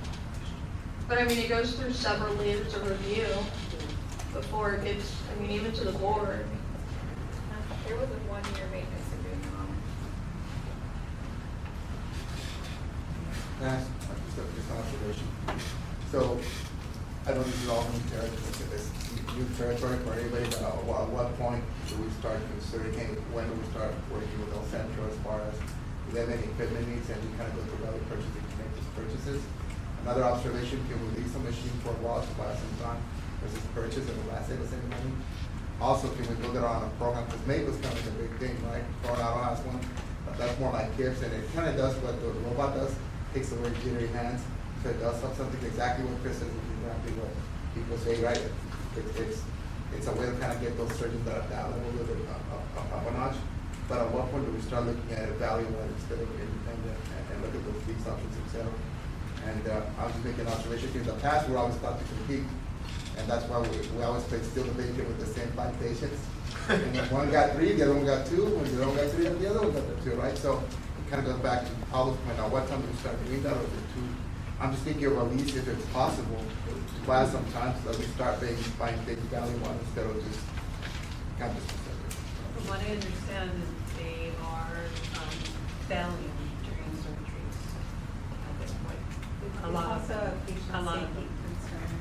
So you- And the surgeons are like. You buy 2 towers, 2? One. This is just one ortho tower. And again, this is also money that we have to spend that's part of the distress hospital loan. So we're pulling the money from that. That's where the Mako was coming from. And so instead of purchasing that, we're purchasing the tower instead, which is what the provider is requesting us to do as well. And it's cheaper than what the Mako is. Does El Centro Regional have one? For those hours, I think we have one, but we've had issues with Olympus. Yes, also. Olympus. Several years ago, they were the golden star for equipment and supplies. We are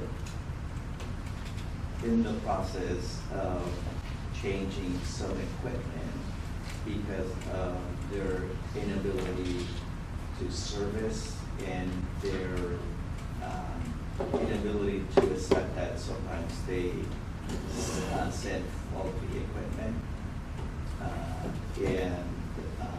So we're moving away from that company.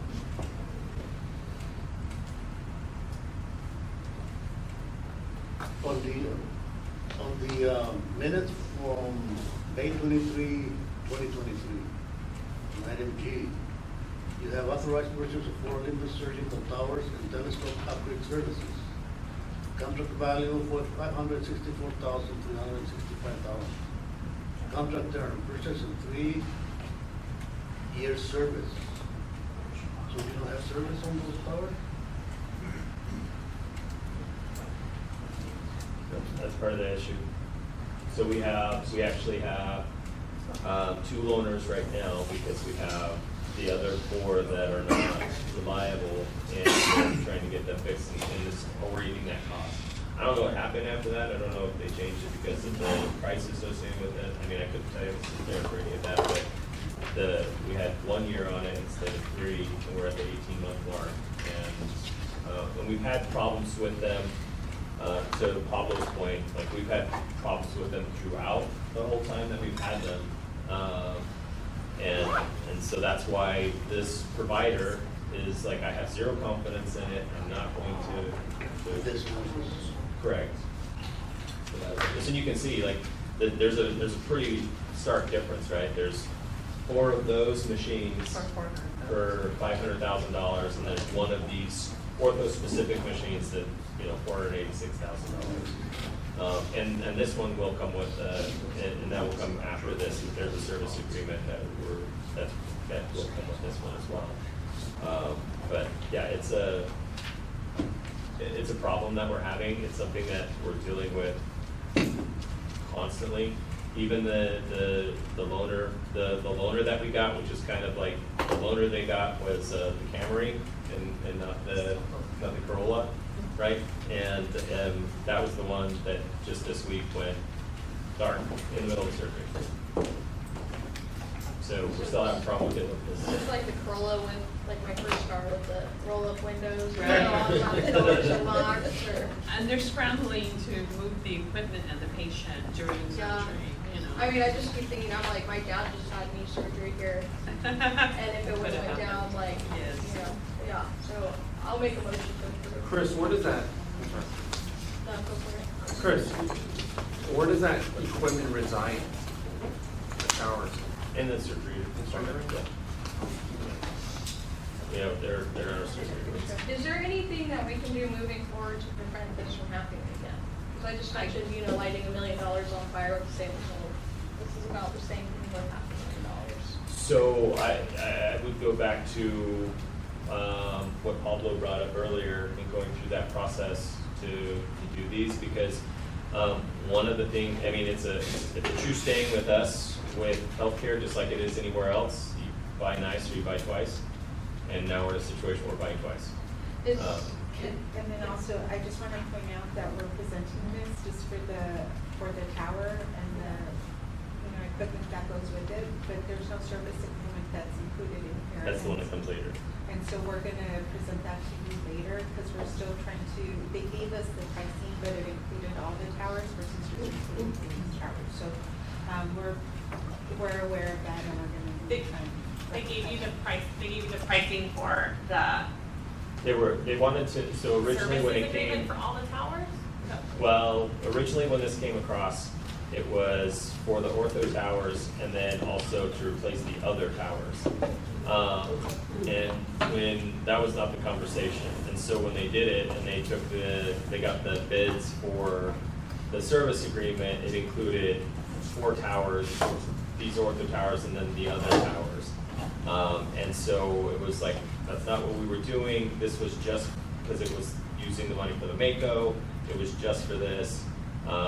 And so that's how it needed to be done. But they didn't, when they did that, there wasn't time to get the service agreement just for the ortho towers, and get it in time for the board's approval. So that will come next, is the agreement. And I want to say for the 4 towers, initially on that one, it was 60,000 or something like that. Is there value to waiting until you can do the service agreement and the purchase of the equipment at the same time to make sure? I mean, that part won't matter, because they slap the order and all that, like we would get the service agreement and bring it to you guys after the fact, and it is even possible that with where it's just for the tower, that it'd probably be within my purview to just approve it, because it's under the 50,000. So then we would just so then we would just be able to do it that way and not have to bring it to the board, but that's where. So outside of this immediate need,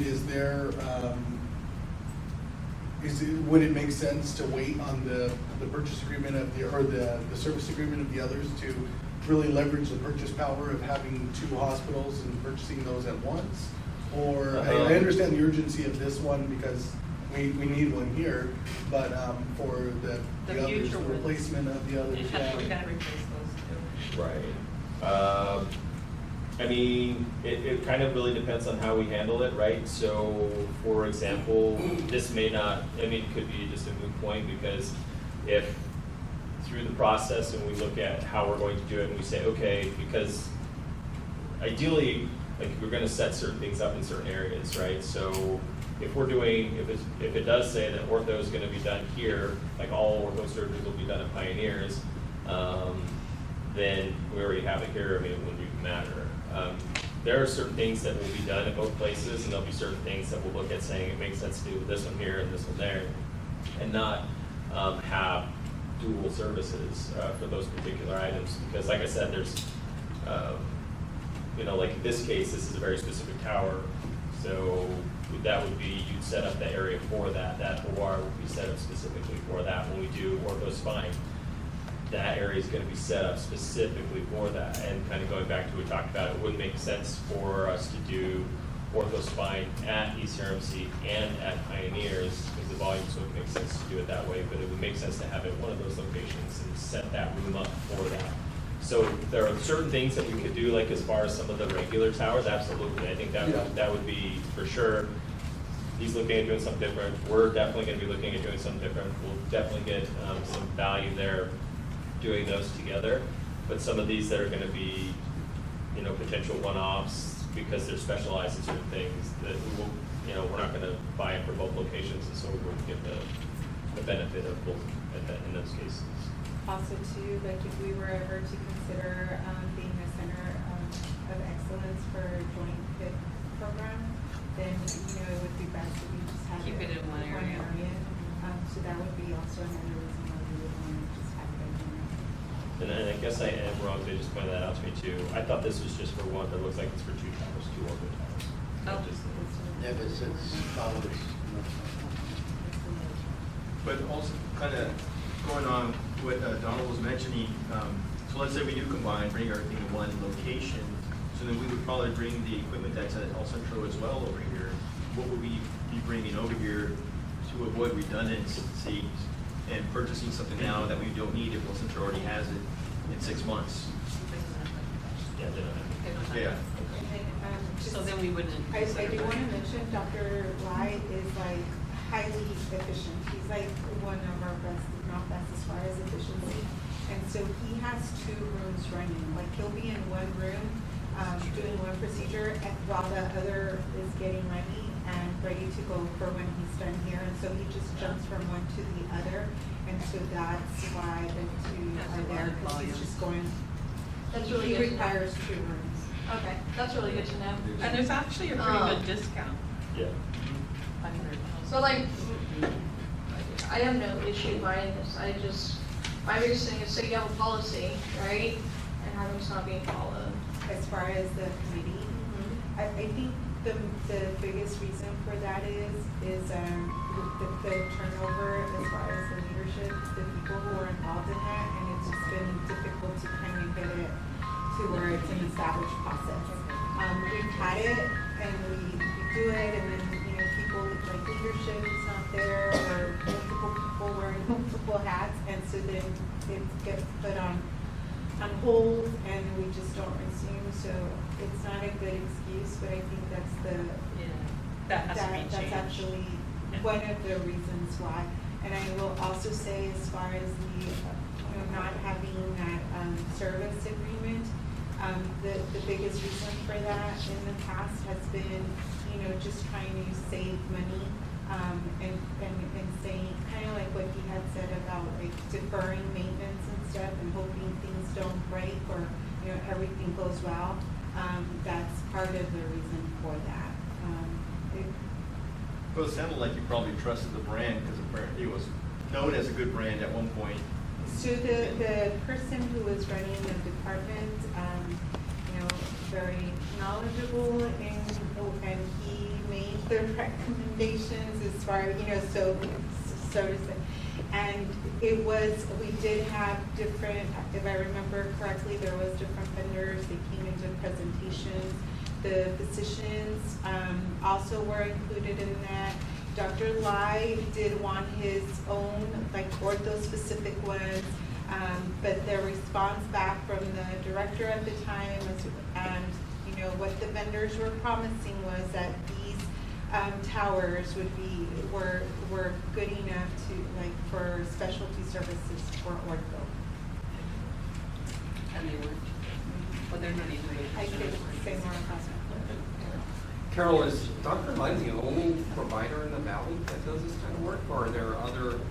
We have some providers that fill in, and some surgeons that fill in for him, And and I'm- they're very good, but it's not like considered full-time hours. Okay. Are they He's the only locums? They're full-time. they're locums that we have, and they've been with us, for some time. I believe it's 2 of them, I can't recall, 3 of them, I can't recall their names right now. So they work directly with, what about other partners in the community with other entities, medical entities? I mean, you know? Is there a reason that there's such a shortage in ortho surgeons down here? It's not just here. I was just asking, like, Yeah. I mean, it's like we have one. Yeah, it's not just here. I mean, it They're is. aging out. Yeah, it's kind of everywhere, but it's just like all the rest of them. Like we struggle with a lot of them, and ortho's the same way. I see there's an Olympus adapter on here, on the, one of the line items, on the thing. Is that so it can communicate with the others, or if we're here, saying how bad Olympus is, then why is there an adapter there? I'm just trying to understand. That would be the case, but I would need to find out for sure why that's there. I mean, it's very Because we small still in have price the- in comparison to the rest of the things on here, but I just wondered. If we get this tower, is there gonna be an overlap, between the contract we have with the Olympus and then? We or is don't it- have a contract with Olympus. Oh, we don't have a contract? Yeah, that's the problem. Like I said, we have 2 loaners right now that we're using, and we have, because we had issues with all of them doing the exact same thing. And so to me, that was very odd too. So I actually had to look through all the power, making sure that we didn't have any issues with our plugs in there. Did we need to put them on surge protectors or any of those type of things because of the type? I mean, it really was kind of an electrical type issue. And then we ran it through everything as far as all the connectors and everything else, just to make sure that we didn't have some, just bad connections. We did all that stuff on our end and came up with nothing. Olympus is scratching their heads on it as well. We can't figure out why. They wanted us to send all of them in to get them fixed, and I was like, no, that's just gonna be, they're just gonna eat up all our money if they did that. So we sent one of them in so they could figure out what that was, because I'm pretty sure it's gonna be the same with the rest of them, because they're doing the exact same thing. And then the little bit better model of what they sent us is Doing the exact same thing, so. And some of those had to do with some connections and some solders that were missing and stuff like that shouldn't have happened. Is there a prorated Requested a value? meeting with Olympus to kind of escalate, and see how they're Get the gonna fixed. hold, because of all the issues that we're seeing. Is there a prorated value on the machines that are gonna be sent back, or? There is, all 4 of them was gonna bring in a whopping $28,000. Might as well down it to Mexican. I used to have a roommate who, he got a new pair of shoes in the mail one day. This is back in 1991. And he goes, yeah, James, the shoes didn't really fit too well, so I called back to Nike. And then I get blown off by level 1, so I escalate to the manager. Then I keep escalating before I get to the top guy, and you'd be surprised how much of a response you'll get. And so basically, he was saying, just keep calling, keep climbing, keep climbing, and then eventually you'll hopefully get in. You got a brand new pair of shoes as an example. Maybe we can just keep calling it. Oh yeah, that's what we've been doing. That's why she said we're setting up this call with them now, because that's where we've escalated it to that point. Like I've had personal conversations with them as well, and went back to the OR, had conversations with the rep and everything, and like, this is not okay. And now we're at that point where they still are like, well, we don't know what's going on, and now we're having issues with their, and we're paying for these loaners. And so, yeah. They're giving us loaners for free? Yeah.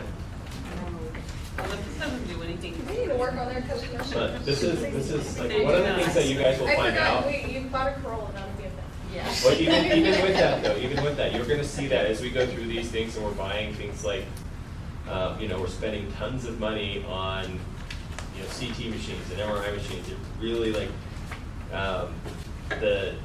the service agreements that come with them are just ridiculous, and you kind of almost have to have them. And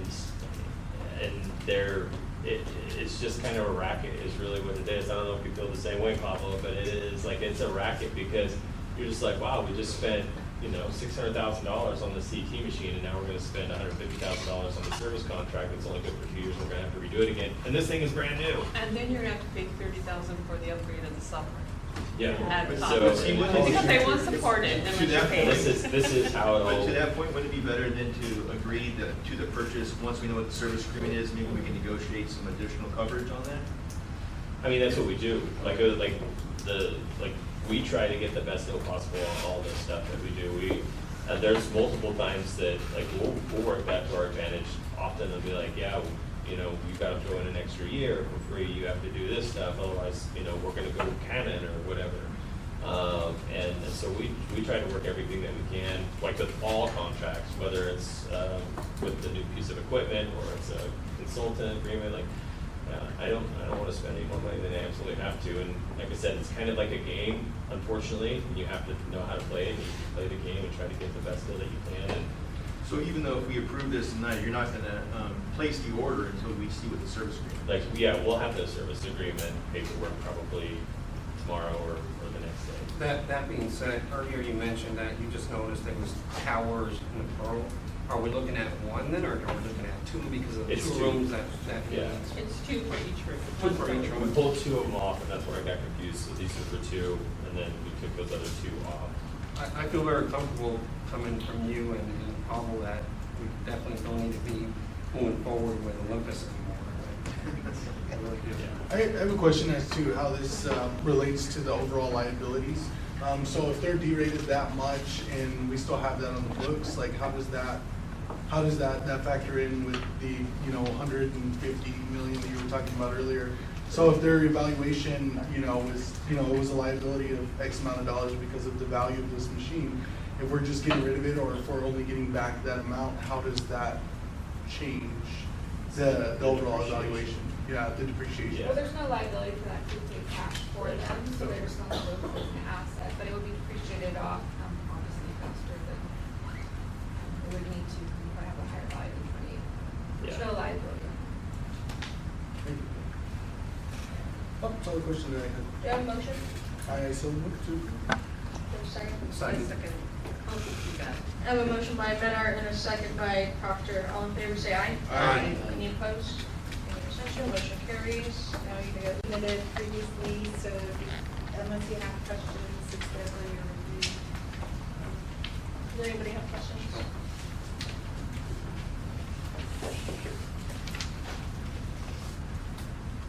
I just had an observation that it's great that when Central's on board, had this report, because it'll give us a good picture. But you saw the transfers that are going out. Yes. If we had to guess, there's probably, 2,500 transfers between both of us, if the numbers keep the same. So it'll give us a really good idea of what we can keep and what can to buy this. On the transfers, can you update them every month? Because this one goes to the 10th, so. When we converted to Cerner, we got behind, and so we're trying to get up to date, but hopefully she'll be able to do that. And then, yes, every month you'll be receiving it, and the year you'll get the whole, the outlook for, not the outlook, but you'll get the summary for the year. The first, if you look at the, where it breaks it down by facility, the first bar, that's scripts. I don't know why scripts didn't show when I printed it out, but it was there. And so those were 52 cases out. So does Scripps, since Pioneers has an affiliation, do they make PMH's patients a priority? Ideally, yes, but we do have challenges with them as well, because they have been having also coverage issues, especially with GI.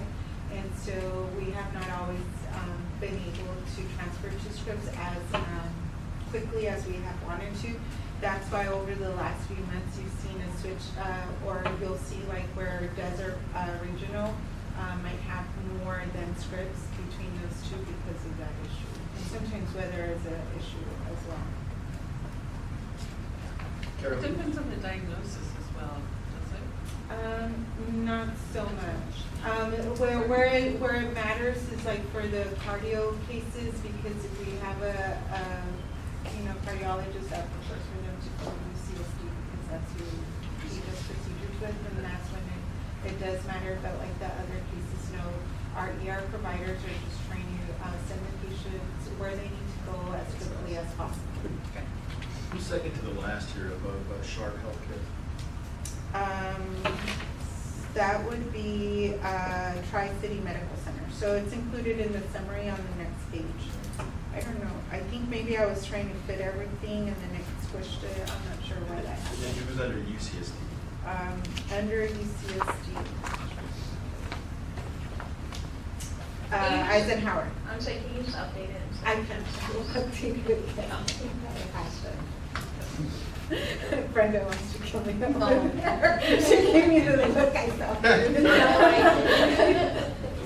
I will. I'll do that.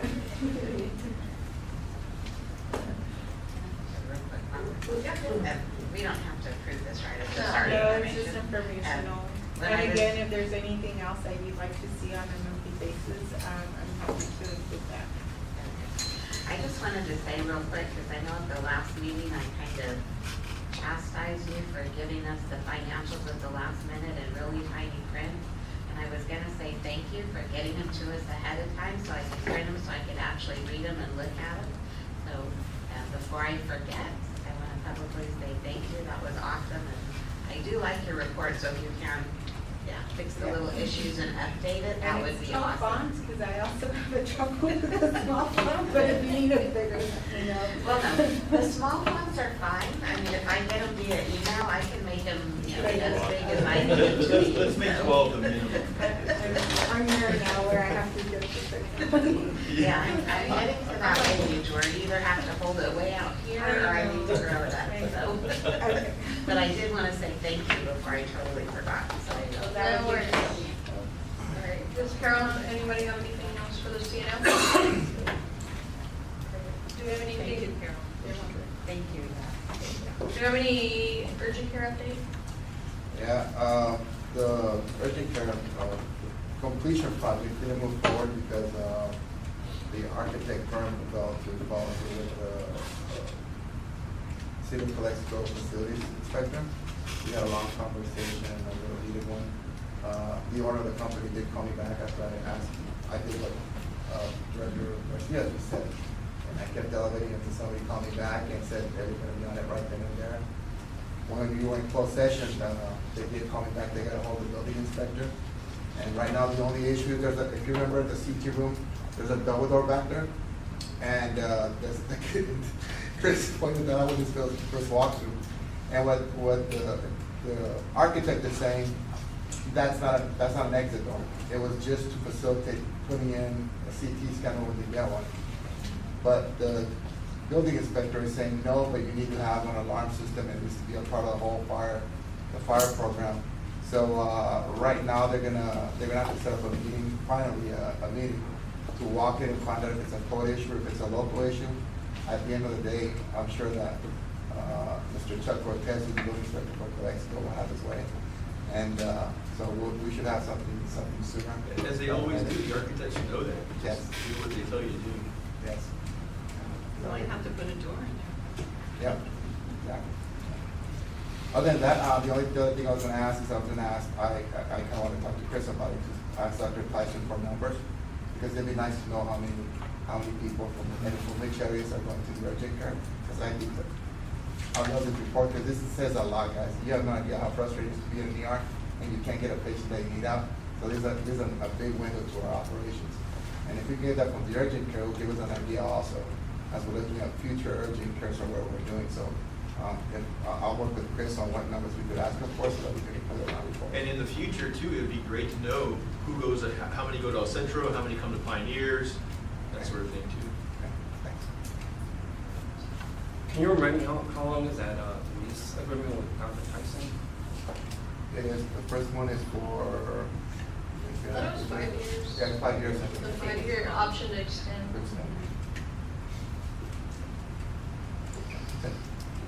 Thank you.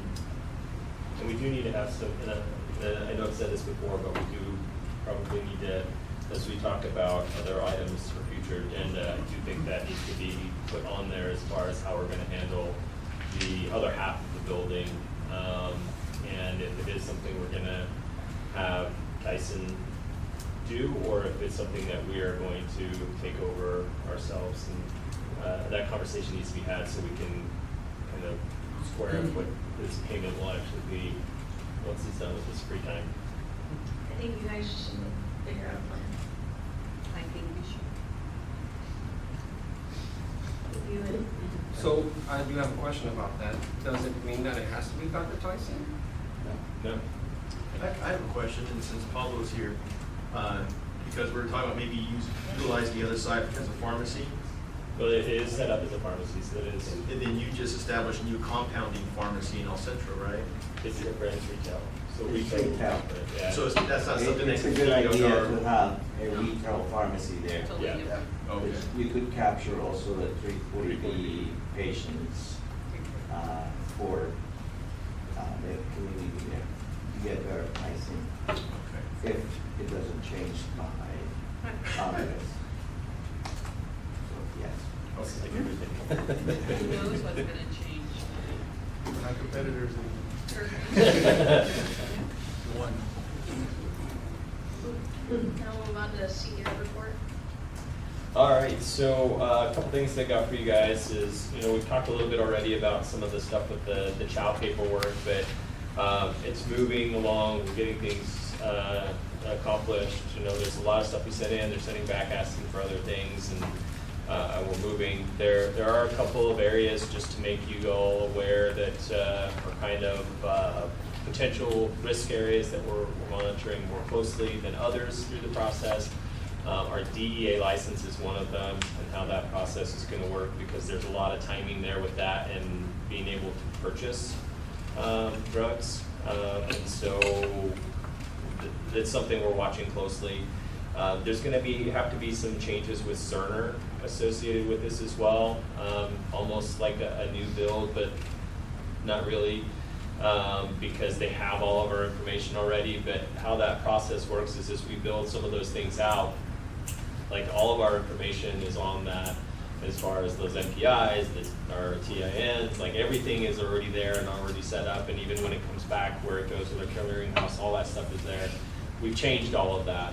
And so that means they're gonna have to change it so that as it goes through that process for the building going out, that it contains all the new information on it. And then when it comes back in, it contains all the right new information, so we'll actually go in. So there will be a piece of that has to be taken into consideration. The other side of that that's also going to potentially, that will be an issue there as well, as we go through the process with this merger. Realistically, the best case scenario is that we get Cerner to work with us so that we all end up on essentially the same instance of Cerner.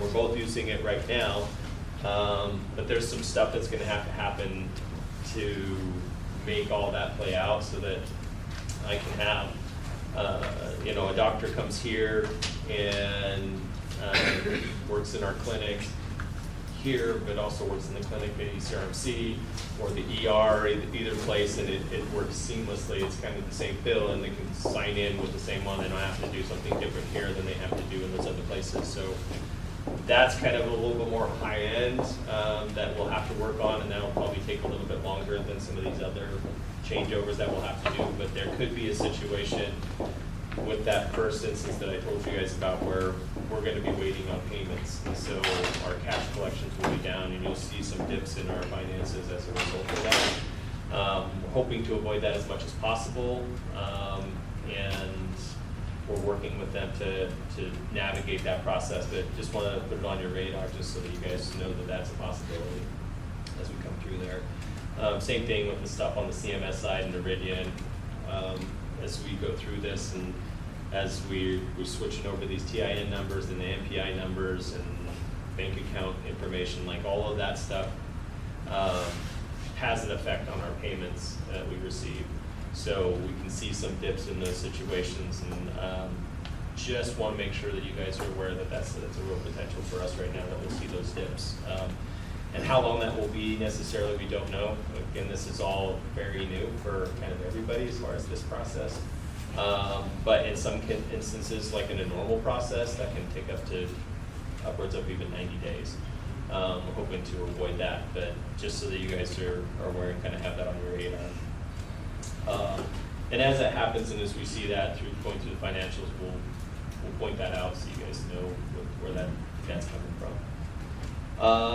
We did go to the Rural Healthcare Symposium that the California Hospital Association put on this last week. Carol and I did.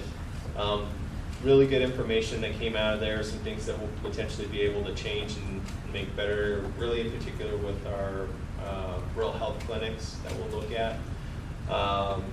And then probably one of the other biggest takeaways from that is we had a lot of people that came up to us and had conversations with us about everything that was going on down here, and basically let us know everybody's kind of watching what's happening and knows what's going on, and they're just really paying attention to it.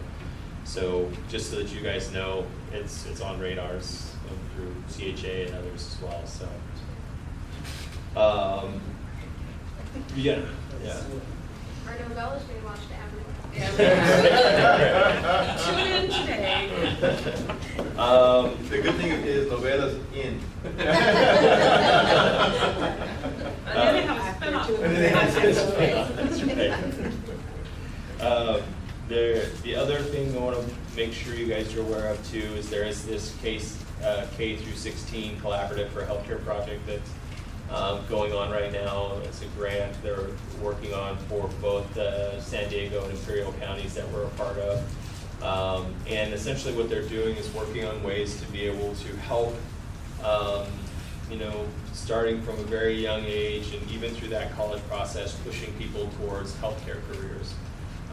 And how we can do that, and so things from our perspective that we'll probably be able to do is more of those opportunities to get some of those younger folks coming in and doing, the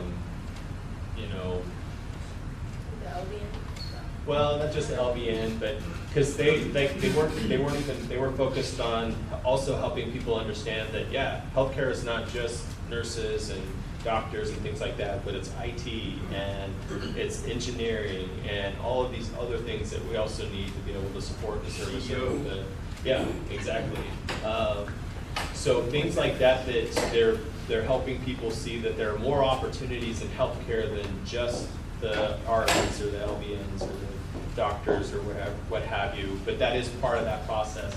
But giving a way that they can have some sort of internships at these younger ages to come in and participate in, sitting with like Carly and saying, oh yeah, I like finances, is this something I want to figure out, and being able to do that on that finance side, be like, oh yeah, I would love to do this in healthcare, and starting to really push them towards that. And so that just recently started, and that's something that we're a part of.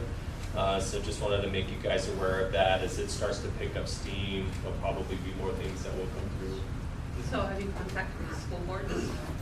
Yeah, they're all part of this whole process. So there's a number of people. We just had a kickoff call for it a week and a half ago to kind of go over what that would look like, and like it had a lot of the school board members on there, a lot of people from the county, a lot of the other hospitals. We were the only hospital that participated in Imperial County, but there were some other hospitals from San Diego County that were on there, some of the other clinics and so forth that were on there, to be able to have kind of a breadth of folks on there to be able to see what some of our concerns are and how they would manage that through the schools, and also, because like it says, it's K through 16, so even into that college, Right. So they had folks there as well to kind of help see how we would steer people Yeah, in that I know direction. they have a program at Raleigh High with SDSU and their students in nursing. Yep. So I know they have that, so maybe they can tap into other Yeah, absolutely. areas. But the school boards are key, because they set the curriculum, so. Yep.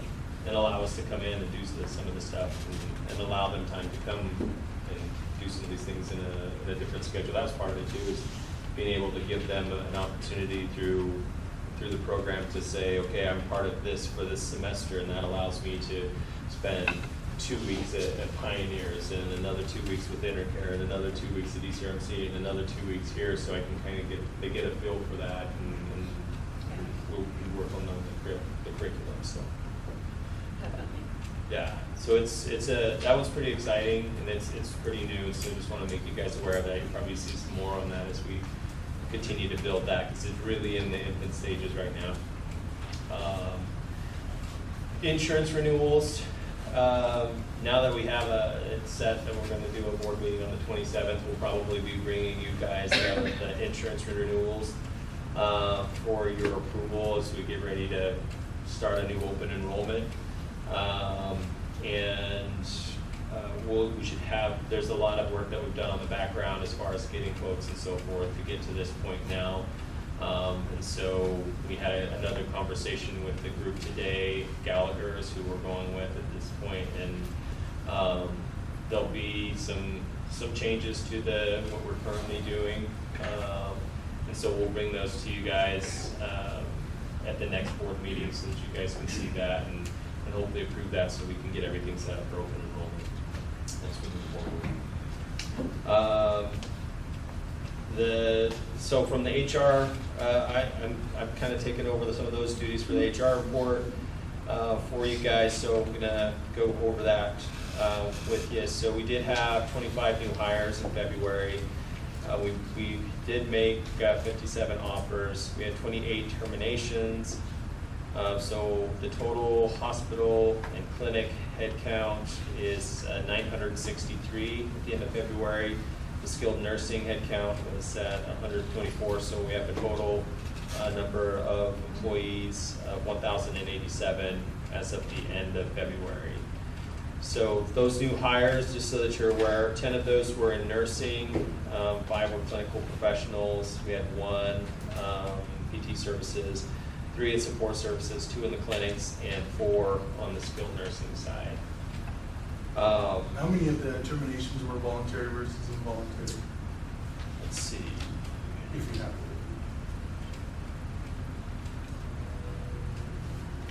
Usually, Yeah, it's usually on there. Because we had to do things a little bit differently as far as who was putting that together. I don't see that they have put that on here. most of the terminations are usually per diem, so they're not working anymore, so they just terminate. Yeah, so I don't have that, but that is something I can get for you. I can tell you that 10 of them were nursing, 3 were clinical professionals, 4 were part-time services, and then 5 were out of our support services, 3 from the clinic, and 3 from the skilled nursing. But I couldn't tell you, I don't have those numbers, but I can get for you. Thank you. So those are kind of the big numbers to go over. We are working on another program, just so that you guys are aware. I've been working with the HR team on putting together like an employee communication committee, essentially. We'll probably call it something different, but the idea behind that is we are going to get staff from each of the different kind of departments that would come and participate in this. It is something that we would pay them a stipend for, so basically $50 for each one of these meetings that they would come and participate in, but it would be that team and they would meet with me specifically. It's no managers, it's just our frontline staff. And it gives them the opportunity to be able to,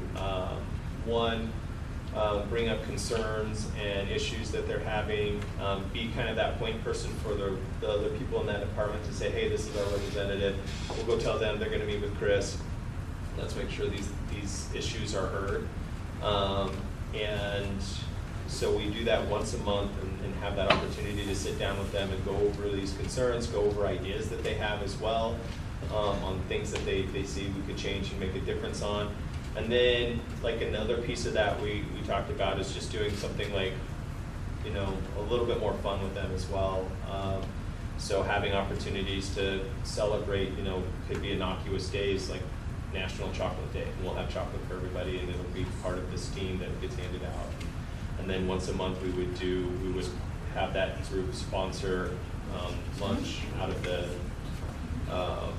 cafeteria, so you'll get a ticket and you'll be able to go and have your lunch for free and not have to pay for it that day. And just do some stuff like that to really encourage the staff to speak up about the concerns that they have and not hold them in, and have an avenue for that so that they can do that.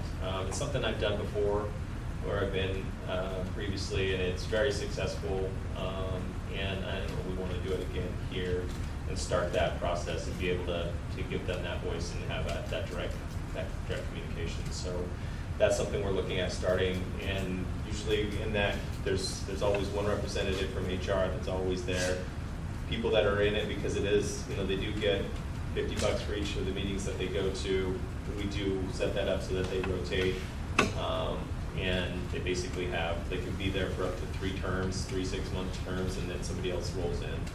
And we kind of separate them out or stagger them so that not everybody leaves at the same time. We still have a group of people that are in there and kind of keep it rolling. So that's something that we're looking at getting started here in the next little bit. Will the board be on the invitee list for the employee events, chocolate day? Oh, absolutely. Yeah. You show up, you'll get some. Hey, Chris, I would say about those kinds of groups, I think it's a great idea for morale building and stuff like that. But you also have to keep in mind that sometimes information comes out that is actionable, so you got to be really, really careful with the conversations that you're having and stuff like that. Very true, thank you. With that, we kind of already talked about the HR consultant as well that we're looking at bringing in. It would be somebody that's going to help us out over the next little bit. That would be an opportunity to kind of clean some of those things up. We do have an opportunity to be able to do some of that as we go through this process with our purchase agreement and all this other stuff, that we can utilize some of those services from ECRMC and kind of put a contract together to do that with them, because that's where it's eventually going. But my thought process in the initial phase of this is that I know there's a lot of things that have to happen over there, and I don't want that when we make some of these changes that are going to need to be made in there, I don't want it to be associated with like the person from ECRMC, right? I want to get those taken care of. I don't want them to have to inherit it either. So I want to use that person to kind of fix some of these things up, set things right, and make sure that we can have a smooth transition on the HR front, because it's so important over there. You already have that person in mind? Yep. We've been working with them, and Adriana and her team have reviewed the contract for it, and so we're going back and forth with that now. The other thing just to make you guys aware of is Senator Padilla is going to be visiting our hospital on the 21st of this month. He's going to come by. We're going to show him all the dirty, nasty spots so he can see why we need to get some of the funding that we need. State Senator Padilla or what? U.S. Senator Padilla? State State Senator Padilla. Senator. Yep. So he'll be by, and no press or anything like that, just to be able to come and see what's going on and be able to show them what's happening. So you guys are aware. 2 other things for you. There is a GME project. I kind of talked to you guys a little bit about that last time, but we do have an opportunity to look at a GME program specifically for our hospitalists. We will be bringing that to you guys at the next board meeting. They'll have an opportunity. I'm asking them to come and present so you guys can ask those questions and that you might have of that. But it is going to be something that at the next board meeting, the operations board meeting, that we will present to you guys and show you some of those options there. And then the last thing I just want to give to you guys on my report is we did have the Blue Angels come by today and visit our pediatrics unit, and they went through the ER and that as well. We did get a little photo op with them, so we'll probably put something out on that. But it was really nice of them to come in and do that, give us a nice little picture. I know the kids really enjoy it. They also went out to the preschool as well, and the kids had fun with them on that as well. But just so that you guys are aware that took place today as well. Oh, awesome. That's my report. And then general counsel report. Just a quick report. So we're early in the legislative cycle, but I like to keep track of bills such as open meeting bills, bills that affect public agencies or healthcare districts. So as these bills kind of get out of their house of origin and start getting some traction, I'll come back to future board meetings and report on any changes in the law. For now, I'm just tracking a couple that I'll bring to your attention. There's an open meeting teleconferencing bill that I'll keep my eye on that would affect the board's ability to teleconference into board meetings, which you can already do. So just remove the sunset provision. There's a collective bargaining bill that will affect public agencies, and a Public Records Act revision that could affect a burden of a public agency to produce records. So I'll keep track of these. I don't want to spend too much time on them, but if it looks like they're going to pass, I'll bring them to your attention. And in the meantime, if there's any bills that you're interested in having me track, there's a legislative tracker, and I'm happy to bring back updates every month so that you're aware of bills that could affect this board. That's my report. Do we have any items for future agenda? It's a future agenda item, but if we're going to be meeting here and we're going to be Zooming, is there any way we can actually get some sort of like that or whatever where we can actually see and know who's on Zoom watching us? We could probably put a mount on that comes out, that's adjustable. You can get some of the stuff set up. We do have, for that, like, I don't know if you noticed that, because that's new. We just got some of the equipment in, because we're gonna have an owl that will be in here to be able to do the Zooms on. And so we'll have the equipment necessary to do that. So that will help out with that, but we can look at setting something, I thought the same thing, we need some sort of TV thing set up for those type of situations, so. It would be nice, because I can look out and see who's here, but I have no idea who's online. And it'd be nice to be able to see. I mean, unless nobody else cares. You don't have to do it just for me. I can log on my iPad, we watch together, Laura. Okay, there we go. Yeah, we are in the process, just so you guys know, we've been doing all the changeovers. We've got everybody on the new email addresses. The next thing that we're looking at doing is getting you guys all set up with iPads, so that you don't have something like this in front of you going forward. The next steps that we're working on, setting up for you guys. So that'll be something that you'll be able to take with you. Your emails will be on there. All of that type of stuff. We could do the going on the Zoom, go into it, just mute everything. But that we do want to move towards that more electronic style, so that, this is a lot of money. It's a box of paper that we're going to. There's a couple of them, yeah. So we want to be able to do that here in the next little bit for you guys as well, kind of start those transitions. Hey Chris, maybe there's a huge TV in Heffernan that I'm the only one that uses it for Netflix or for watching healthcare news. You could probably pop that on the stand so you can see the public that is watching Zoom, since that TV we're not really using it. And Yeah, they there's always two of take- them in there, huh? Yeah, there's two of them, so we could do something about that, that way we don't have to. So we'll Yeah. still Really have offer to it. put it on Wheels. Yeah, we can do that. All right. Great. I do have one, since we're talking about the IT stuff. I don't know if it's premature at this point, but since we have both of you here, and my understanding is we do both have Cerner, but we may use different parts of Cerner at both hospitals.